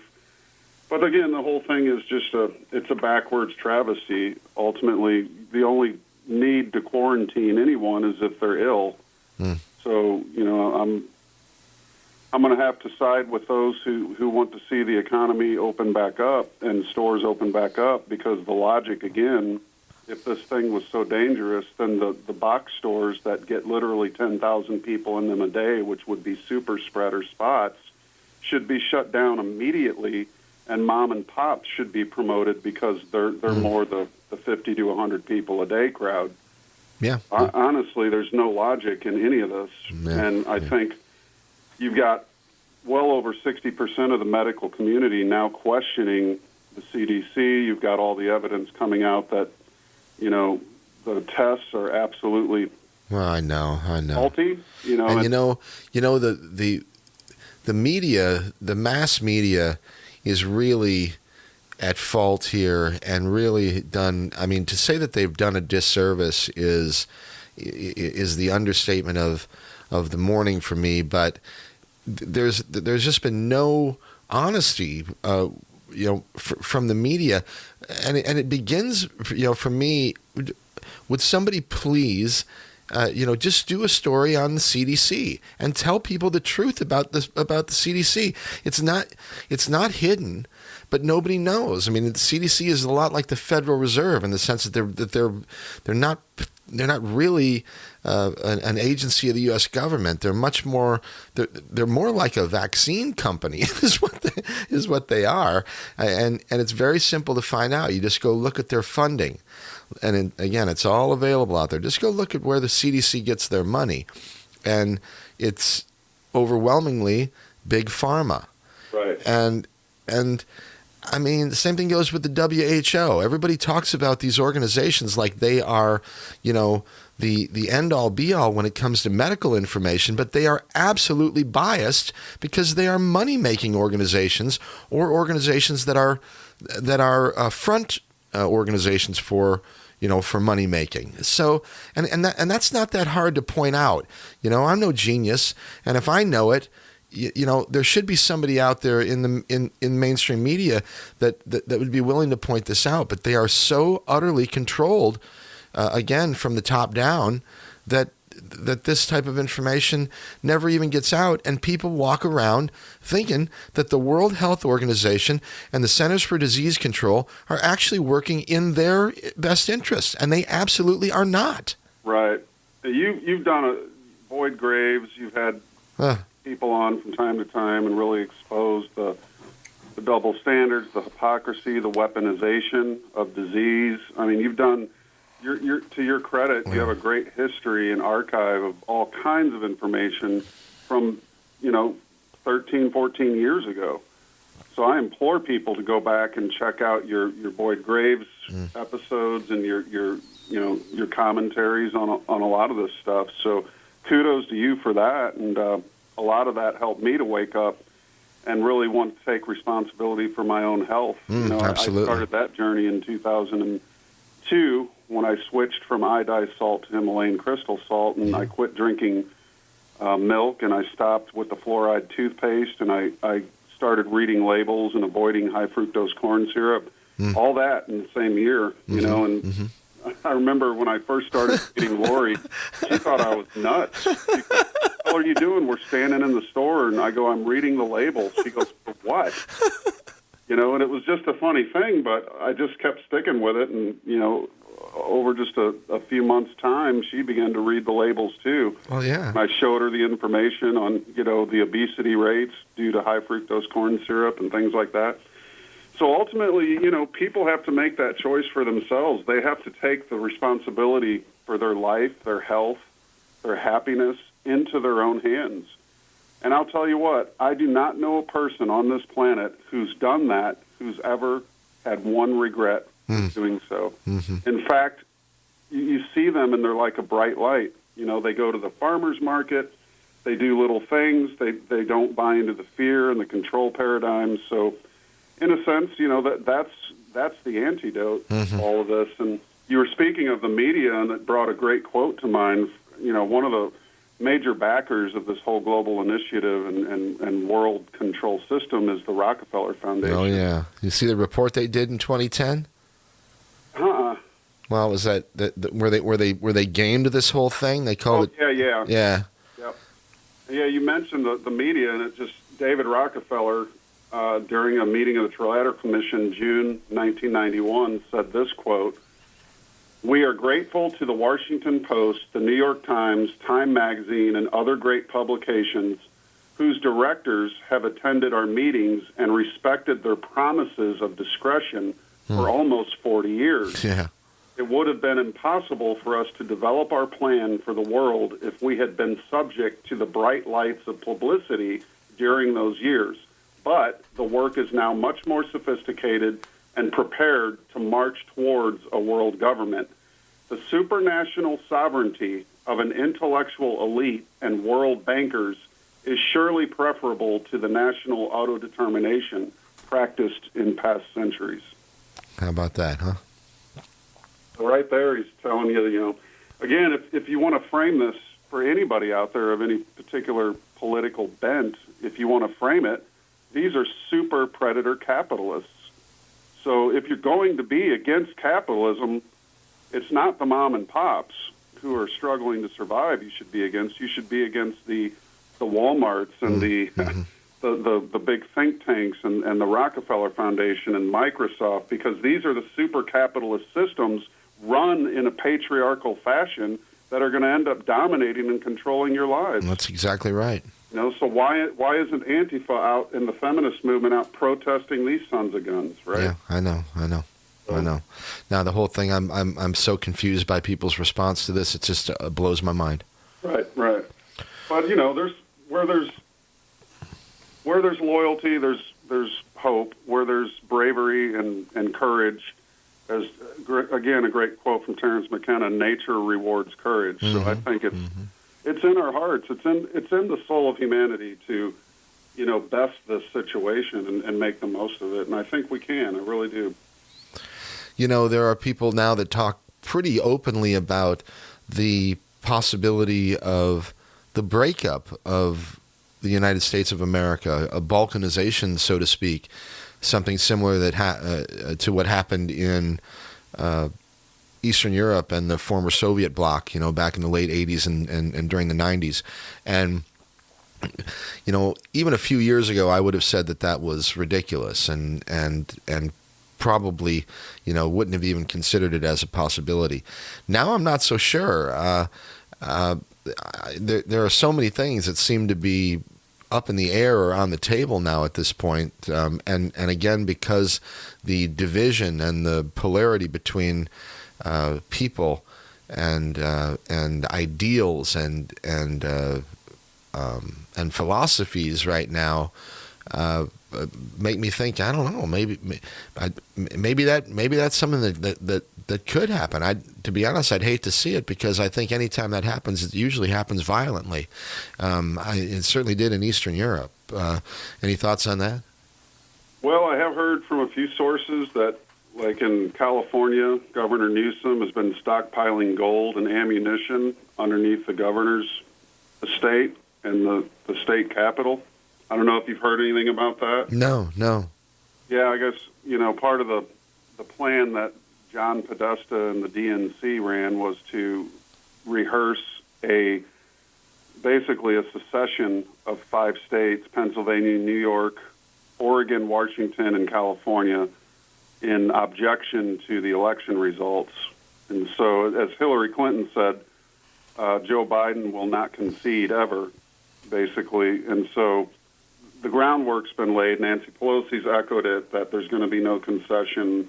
In fact, she's made a few quotes herself about her becoming president, which I find kind of strange too. But again, But in all fairness, hasn't the Trump campaign said the same thing pretty much, that they won't? It seems to me that if the election is close, that neither side will be very willing to just accept the results without some sort of contesting. Yeah, well, it's interesting. I mean, you got to look at the, I'd say one thing he was right about is there's a hell of a lot of ballots that are ending up on the side of the road, or in piles, or in trash, or lit on fire. Or how do we know about that stuff? And again, I'm not familiar with this stuff. Are people documenting the stories like that? Yeah, it runs on the alt media all the time, and you can broaden your horizons, leave it to people to go and find those sources themselves. But basically, you want a great source, check out Project Veritas. James O'Keefe, I mean, he had a undercover person going around in Texas with a voting official who was bribing people for their votes, and openly admitting on camera that she was trying to manipulate, results and ballots and things like that. And she even said on camera, she goes, "If I ever got caught, I could go to jail for a long time." So the corruption is real. It's out there, and I'm sure it's happening on both sides. But ultimately, you just have to make the choice as to which way you want to see the country go. It's openly heading one direction or the other, more toward nationalism or more toward globalism. And I'm curious if I certainly understand the background of the Biden gang. That's not, I get it. Trump's a little bit of a different story in my mind. He's still certainly not Mr. Clean, but I think he's more of an American crook. And even though he's a crook, I think he actually cares about the country more than the Biden gang. I think that they've sold us out pretty much to the globalists and to the international gangs. But there's also a part of me that thinks that it's just good cop, bad cop. and Right. that Trump nor Biden are really, for us, are going to have really any impact on the larger machinations that we've been talking about, the world economic, the WEF's idea of the Great Reset and all this other stuff. I'm yet to be convinced that Trump isn't, just as much a part of that as everybody else, and he's just playing his role right now. I'd like to think differently, but I'm pretty cynical when it comes to most of that. Well, I'll just say this. I've been researching conspiracy for 25 years, and I knew about the Trans-Pacific Partnership, and about the Paris Climate Accord. Being into free energy research, the Paris Climate Accord would basically shut down any kind of energy research and production that's not state approved by the World Authority. The Paris Climate Accord would absolutely have destroyed, energy independence in this country. Net neutrality would have destroyed the internet. So basically, I've watched his record, and all the things that he's killed, I was wanting them dead long before he came along. So everything I've seen, just about, I can't say everything, but a large portion of the things, like the healthcare mandate, I was getting penalized almost $1,800 a year because I didn't want their crap health. Their shitty insurance, yeah. I don't want it. I don't do allopathic medicine. Sure, if I break a bone, I'll go get it set. But as far as all this cancer industry and this whole crooked Rockefeller-based, oil-based, petroleum-based medicine, I don't practice that, and I don't like people telling me that I have to. So I've always been pretty much 90% of the things that he's axed, I was for the axing. So the way I look at the man is, the enemy of my enemy is my friend. Everybody that I hate hates him. So to me, it's a no-brainer. It's like, if anything, he's bought some time for the national sovereignty of the United States. He doesn't want to shut down any more states. He said, we're not shutting down again. I know too many people who have almost lost everything. Yeah. Their business being closed, restaurants closing. That just isn't fair. Why Walmart stays open? I mean, where's the logic? Yeah, no, I get it. And in fact, it's apparent right here in Boone County as well. And in fact, Boone County has been one of the more restrictive counties in Missouri, Right. Probably because the university's here, but also they certainly lean left when it comes to politics, and unfortunately, this medical issue has become a political one as well. But anyway, yeah, and it's been horrible to see what has happened to these small businesses, and also, like we were saying before, to the elderly and to the kids, and Right. and again, without, in my opinion, enough reason to do it. It just Yeah, and a lot of it too, Mike, is selective outrage. 2 million children go missing to sex trafficking in the United States every year. Where's the outrage? Well, I'll tell you something else. If there's one thing that I will give Donald Trump credit for, is that the apprehension Yeah. of those types of characters has been significantly increased in the last Yep. 3.5, 4 years. I saw one member said child trafficking arrests were up 3,300% over the last administration. Well, and that's and if that's not a unifying issue, Right. Right. that should be a unifying issue, and in fact, a huge one.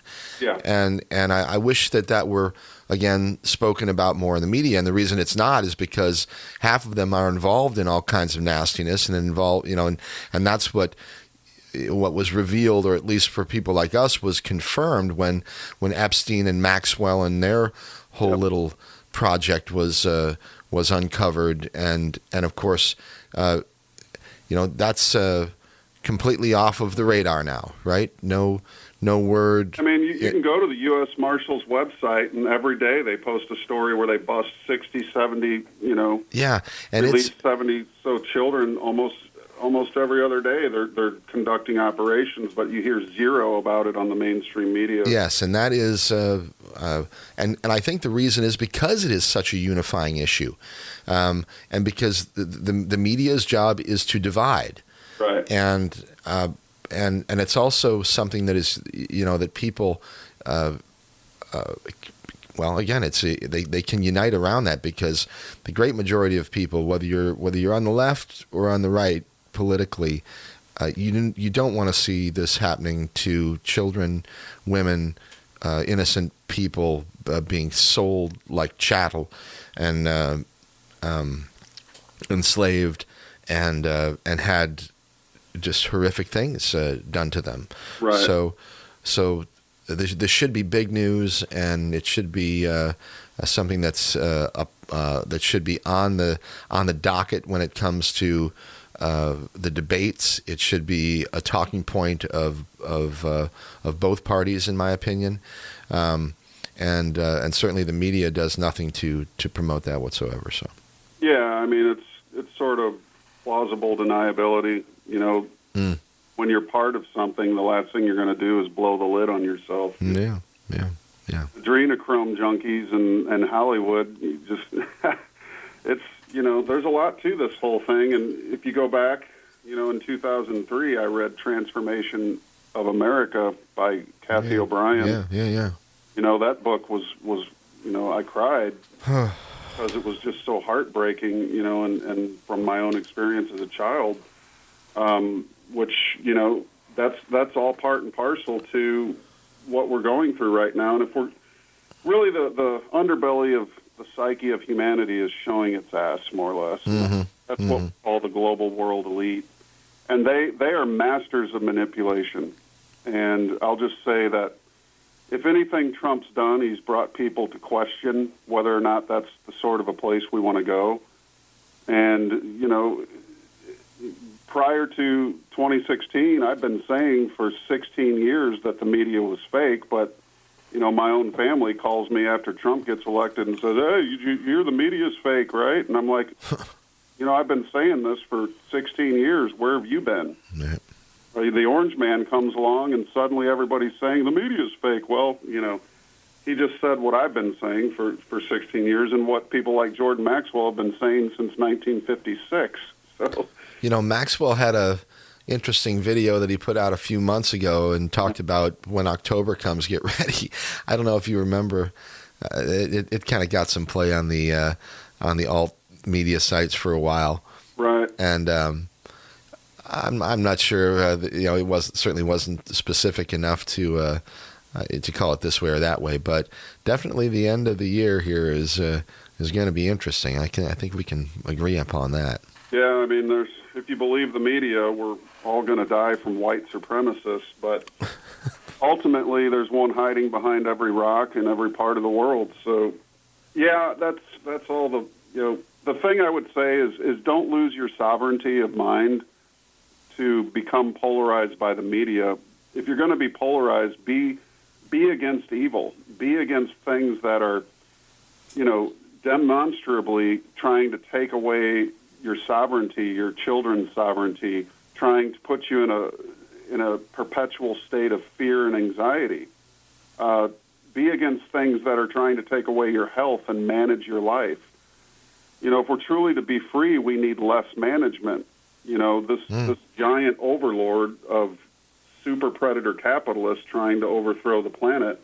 And they love the capitalist system. I mean, true free market capitalism has never happened on this planet. The idea of it is good, as Ayn Rand would say, but ultimately we've never really had it. And that's, again, go back to the Twilight Club and the early on. Right. Herbert Spencer said man's an animal, and what's going to happen basically is we're going to be turned into cogs in the machine unless we can keep focus on the soul of man and the development of man's artistic side, which people like there's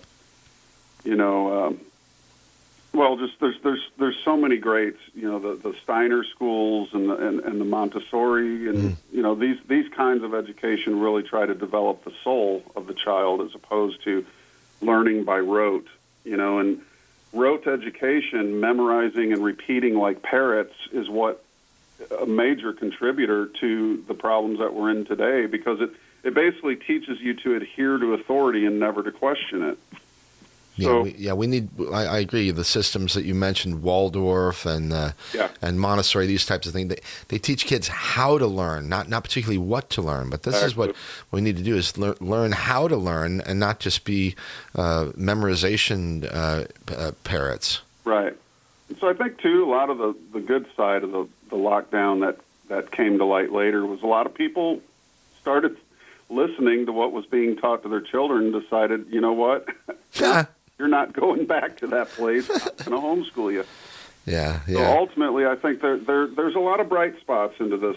You know, it's easy to get too focused on the dark, you know, but again, the purpose of the universe, the purpose for which man was created, according to geniuses like Walter Russell and others, is, you know, our sole purpose for being is to express our divinity, to crystallize balanced thoughts, to create balanced bodies. And this body, called the world government, is being created by psychopaths. And would you live in a condominium built by psychopaths? Would you want? I have before. Well, it's amazing the damn thing didn't fall down. You know, it's no fun. Somewhere they forgot to add concrete or steel beams, but ultimately, when you build a foundation on quicksand, you know, this thing, evil, always sows the seeds of its own destruction. And so by the very imbalance that they portray, that's the very thing that's going to destroy them in the end. I have absolute 1,000% faith in the universal one. And as Walter Russell would say, the law of balance. And to the degree that you violate that law is to the degree you will be broken by it. And I know that's true because I broke myself enough to know that law is real and that it does apply to all beings on planet Earth. So there's my faith, and it's an active faith. And I want to live to see the day where the Tower of Mordor comes crashing to the ground and the Eye of Sauron is extinguished off this planet once and for all. That's my sole purpose for being, is to see that happen, you know. So whatever way it needs to come about, you know, and it's not going to be pretty, but ultimately there's always calm after the storm, and we're destined to go to the stars, and I'm not going to give up on that hope and that dream. All right, man. That's a great place for us to take a break. We're at the top of the hour here.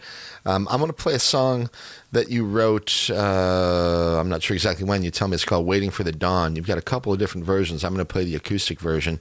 But quickly, a little bit about "Waiting for the Dawn," because that's sort of what we're doing. Yeah. Oftentimes I get up very early, and so that song sort of came out of, you know, I get up between 3 and 3:30 many times and come out to the studio and write. And that song was one that I had put together and finished at a later date. But, you know, come around 6:30, I'll go out and wait for the dawn, wait for the sun to come up, and just kind of, you know, take in the glory of that. And it's just a great inspiration, the idea that it's coming and also that you're seeing it in real time. Yeah. All right, dude. We'll be back in a few minutes, okay? Sounds good. All right, everybody. It's Mike. That's Radio Orbit you're listening to here on KOPN Columbia, 89.5 FM. We're streaming on the web at kopn.org. And you can find information about me and this program on the web at Mike Hagan. That's Hagan, MikeHagan.com. My guest tonight is Mr. Matt Presti. He's also providing the music for us. You can find him on the web at Matt Presti, MattPresti, MattPresti.com. And this one is called Waiting for the Dawn. Back with Matt in just a few minutes.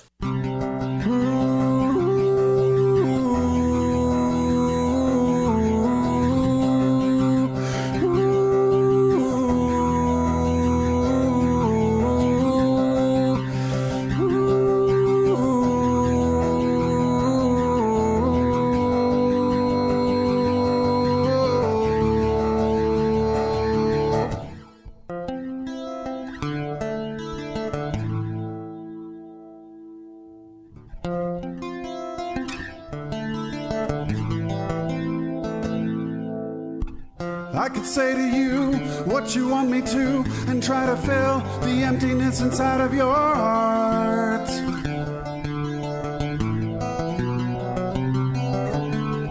Is this love for real? Will you always feel strength inside your heart even when we're apart?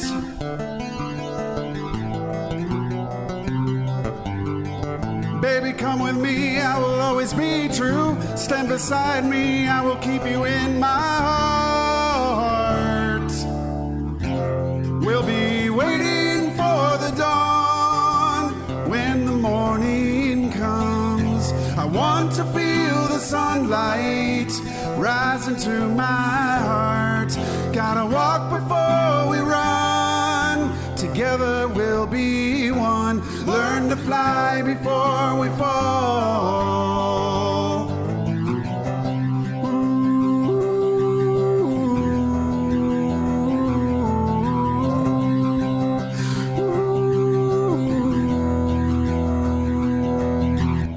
Will we ever see all the simple things that life's so beautiful inside of this human dream?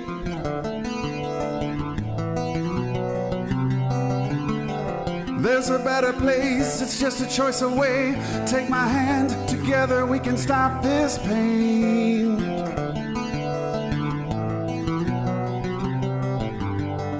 I will promise you, girl, this light will never fade. Keep me in your dreams, baby, feel me in your heart. We'll be waiting for the dawn when the morning comes. I want to feel the sunlight rise into my heart. We've gotta walk before we run. Together we'll be one. Learn to fly before we fall.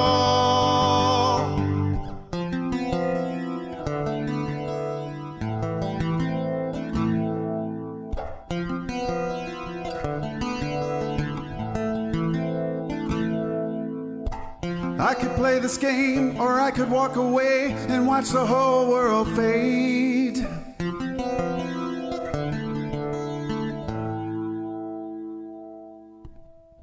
I will keep the faith, I hope to stay awake. Hold you close to me, baby, let me touch your soul.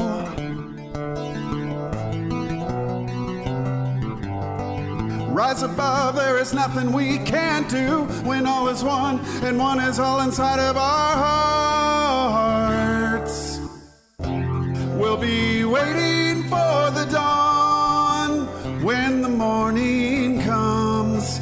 I want to feel the sunlight rise into my heart. We've gotta walk before we run.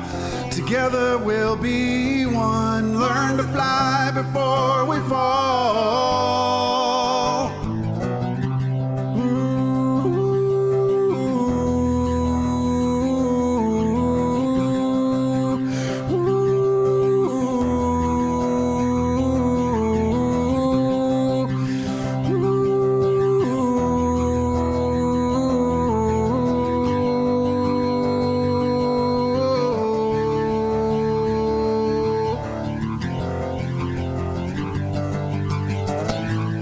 Yeah. All right, that one's called Waiting for the Dawn. And it's an awesome song. Matt Presti. Back with him right here. Hey, Matt. Thanks, Mike. Good to have you with me, and I appreciate you sticking around all night. We've got about 15 minutes or so left. Let's mention the website one more time, MattPresti, mattpresti.com. And there's a bunch of shows that Matt has done with me in the course of our relationship. And if you go to my site at mikehagan.com and click on the program archives and just put Matt's name in there, you'll find a whole bunch of them, and they're awesome. A lot of them are very fun and interesting, and we talk about a lot of things over the course of all these years, Matt.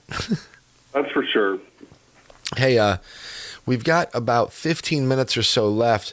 Normally the show would go until 2 o'clock, but we've got COVID rules here at the station, and we have to have a certain amount of empty time in the studio before another person comes in here and uses it. So that means I got to bail out of here at about 1:30.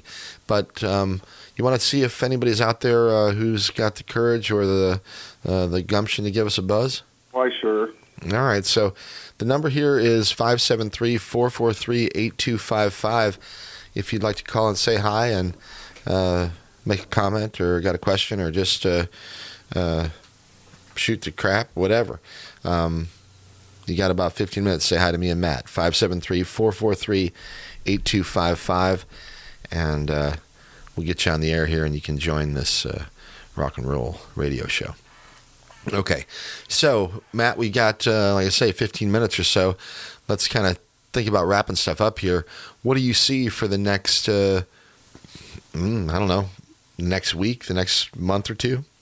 Well, yeah, we mentioned, the super predator capitalist crony capitalist corporations, and I would just send a warning out. Don't, if you're out and you're protesting, chances are the very thing you claim to hate is the one funding you and your protests. So ordinarily, people don't want to go out and destroy things or hurt other people. So I think that would be good advice for everybody. Mm-hmm. Don't be the pawns of the globalists. Do not accept their mandates that you go out and cause trouble and hurt your fellow man. I mean, we should know better as a species that the fight that they want, and they're funding this divisive maneuvering, to basically pit us against each other. Mm-hmm, mm-hmm. We should definitely not buy into that. There's a lot greater if we can really unify in terms of, ridding ourselves of this polarity. And it requires a lot of psychological self-introspection, for one. Hey, Matt. Yes. Hang on for a second. Let's say hi to another listener here. Hi, it's Mike. Then this is Radio Orbit. Who's this? Hey, this is David Blue. Hi, David. Continue. I'll wait. No, please join us. What's going on? I have been a long time listener of KOPN, but like sporadically, mm-hmm. not usually up at this time of night. Uh-huh. But I remember your voice from when I was not a child, but younger. Uh-huh. And yet somehow had never connected, like actually sought out your website. But yeah, it's cool to have that come full circle. Anyway, awesome. I'm up because I had to finish a paper on Facebook for tomorrow. But and it's nice to hear you guys it's nice to hear some rational voices from the other side of the spectrum, except not really. I don't know where I am anymore. Yeah. But are you a student here, Dave? I am like newly a student. I decided to, instead of going to J school after high school, after graduating like 10 years ago, mm-hmm. I would that I could launch a media company on my own without going to school, and I failed at doing that pretty bad. So that's all right though. You got to do that. You got to do that once or twice to figure things out. I've had plenty of attempts that didn't quite work out. I'm going to put them that way because I always learn something from those experiences as well. So don't treat yourself too tough. Oh, it's been a good thing, but it is weird. Let me tell you. The last time so I'm going to MACC. The last time I was in community college. Same college, 7 years ago. Mm-hmm. 7 years is not a long time, right? Right.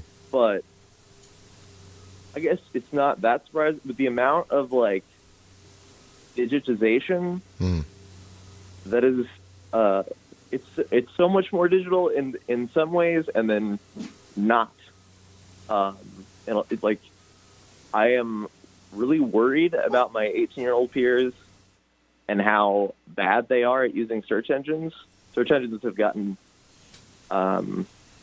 Google has gotten worse. Oh my God. It used to be so good. I used to love it because you could really, it didn't matter what the topic was. You could really dive deep into it. And now it's gotten so difficult to find certain things. And I don't know what their algorithm is set up to do, but it's not nearly as effective as it used to be. Matt, would you agree with that?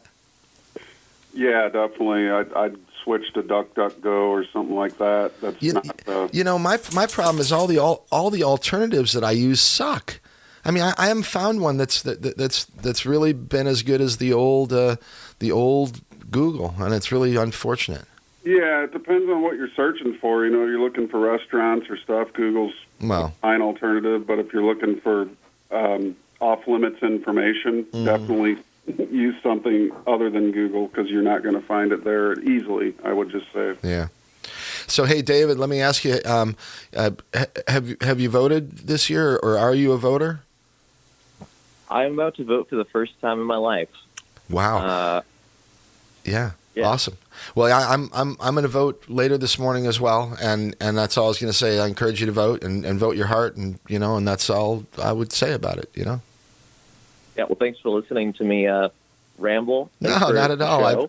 We appreciate the call, and I wish you the best of luck down the road here. Yep. Have a good morning. All right. Take care of yourself, man. All right. Yeah, that's Dave. Appreciate the call there. If anyone else would like to chime in, they're welcome to 573-443-8255.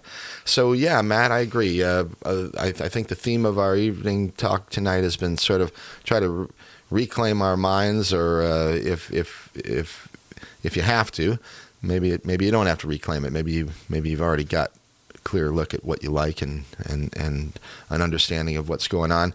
I think if you're not confused right now, then you're probably not paying attention, because it is extremely confusing. And if you think you got everything figured out and you understand exactly what's going on with the whole world and national, global geopolitics and everything, if you think you got it all figured out, then you probably don't, because I'm telling you, it is about as muddy as the water's ever gotten, as far as I can see. Yeah, and again, just to wrap a point up from earlier, violence is never a solution. How about that? Yes, yes. And just remember the words of Master Yoda: anger leads to hate, hate leads to violence, and violence leads to suffering.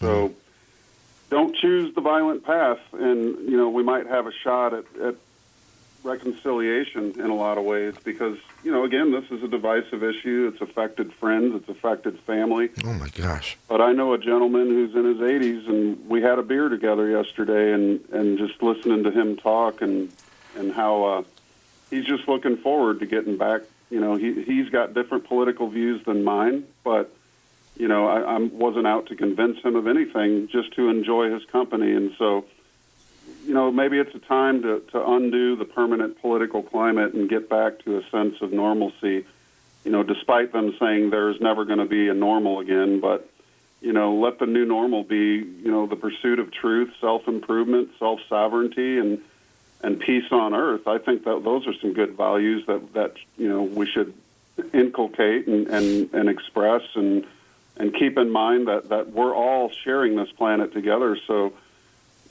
perhaps the best thing to do is not be a pawn of anybody else, and just, try to live a bit of a peaceful life and pursue some happiness for a change. I've never been a huge fan of large organizations or groups of people, because anytime you join a group, and I guess there are limits to this idea, but in the cases of large groups, certainly political organizations and this type of thing, just not for me, because you have to compromise immediately as soon as you join. I don't care what your position is. You may think you're exactly like everybody else in that group, but you're not. And as soon as you join any large organization like that, you're going to have to compromise some of your ideals straight away, and you end up oftentimes compromising the great majority of them, and the ones that were most important to you, all to just be a part of some larger thing that you think perhaps is leading to something better.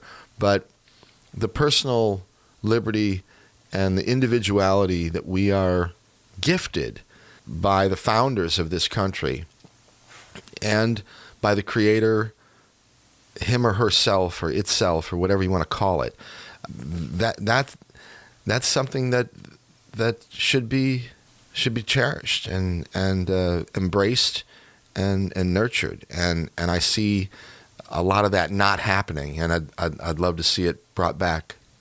Absolutely, and Walter Russell would say of that, you get more of what you think of.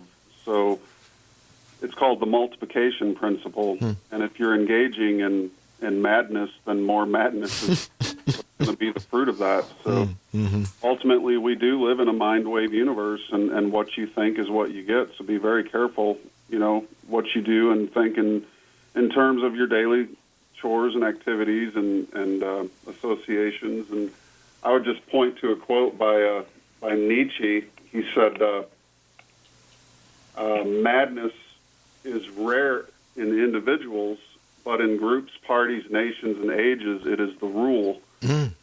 So, avoid the crowd, avoid the mobs, because once you engage in mob rule and mob activity, you sort of become like a swarm. You lose your individuality, and suddenly the thing just takes off in a heap. And you could get into some Gustav Le Bon and read about the crowd and how crowd consciousness is the most destructive force on planet Earth. Yeah. So ultimately, you want a good value system, value the individual liberties that allow us to have our own thoughts, to have our own minds.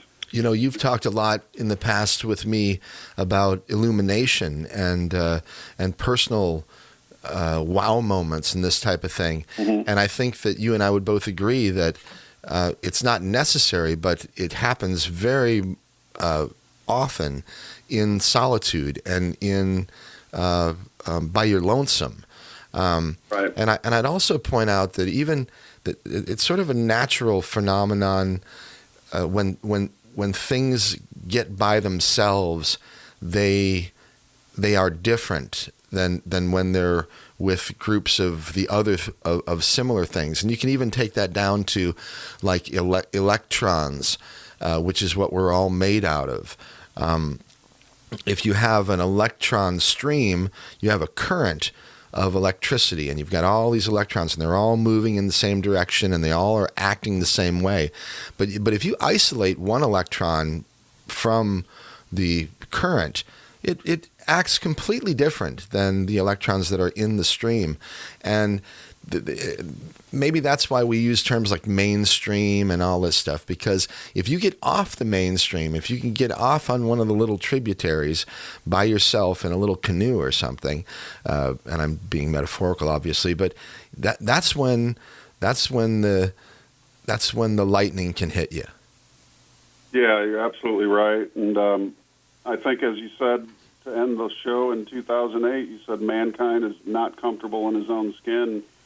Well, the only time you're ever going to learn to be comfortable is to end up being comfortable alone, and that's where the anxiety is released. And take a walk in nature. Go sit on a stump in the middle of the woods, and don't forget to listen to the birds. If anything, even in the crowded cities, you can open a window and hear the song of the birds. And in that song is perhaps the saving grace of every soul.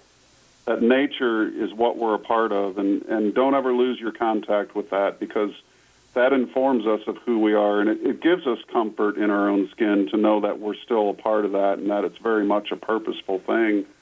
And so, yeah, I'm with you 100% that, if we can learn to, think for ourselves again, take our minds back from all the programming and the conditioning, then we certainly have a shot. And there's a lot of people now that are more aware of the ongoings of the super predator class, if you will, and they're just not going to have it. And we really need to unify around that, because that's the greatest threat, and they are manipulating the minds of millions of people who would otherwise be quick to trust them. So it's a very important thing to reclaim your mind from this abnormality, if you will. And the only power that a psychopath has is the power that we give them, and it's time to take that power back and really just put up our shields, shields up, as they would say. So we can move through this. This is a really incredible. There's never been a time like this on Earth, and I think it's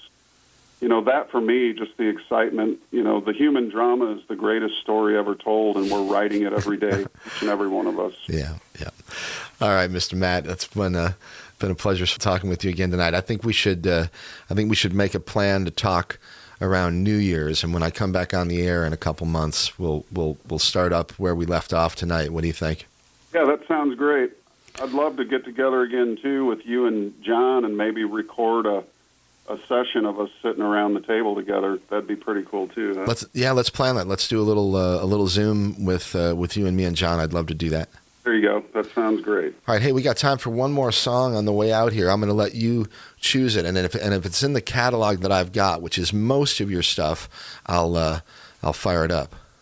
How about The Journey? If you can dig that up. Let's see if I can find it in. That's an instrumental, but it's apropos to what we've been talking about tonight.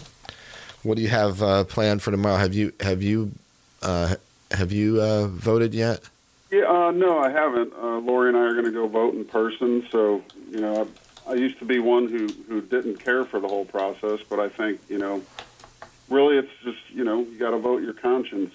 And granted, if you have one, you're going to make the vote for the candidate that you think best represents the interests of your interests. So, I just hope that we can all get back to some sense of normality after this whole thing is complete, and that it will eventually be completed. But yeah, we'll be doing that tomorrow. All right, so there it is, The Journey. Okay, I got it, my friend. So we're going to wrap it up with that. I want to say thank you once again, people. Take a look at Matt's website, Matt Presti, MattPresti.com. You can also check out the wonderful work that he's done with the University of Science and Philosophy, and you can find them on the web at philosophy.org. Matt, one more time. Thanks, brother. I'll talk to you soon, okay? Really great to talk to you, Mike. Thanks a bunch. Yep, hang tough. Great show, man. Bye. Take care. All right, that's Matt Presti. Once again, love to have Matt on the program. I'm glad that we could finish up this particular segment of Radio Orbit with Matt. We're going to finish up with one from the man himself. It's called The Journey, and it has been a journey for the last couple years here back on the air with you. I'm going to take a break for about 2 months and be back with you hopefully in January. In between now and then, please take care of yourselves. Be safe and consider some of the things that Matt brought up tonight. And good luck. Take care, everyone. I'll be back with you in a couple months. Be cool to yourself and be cool to other people.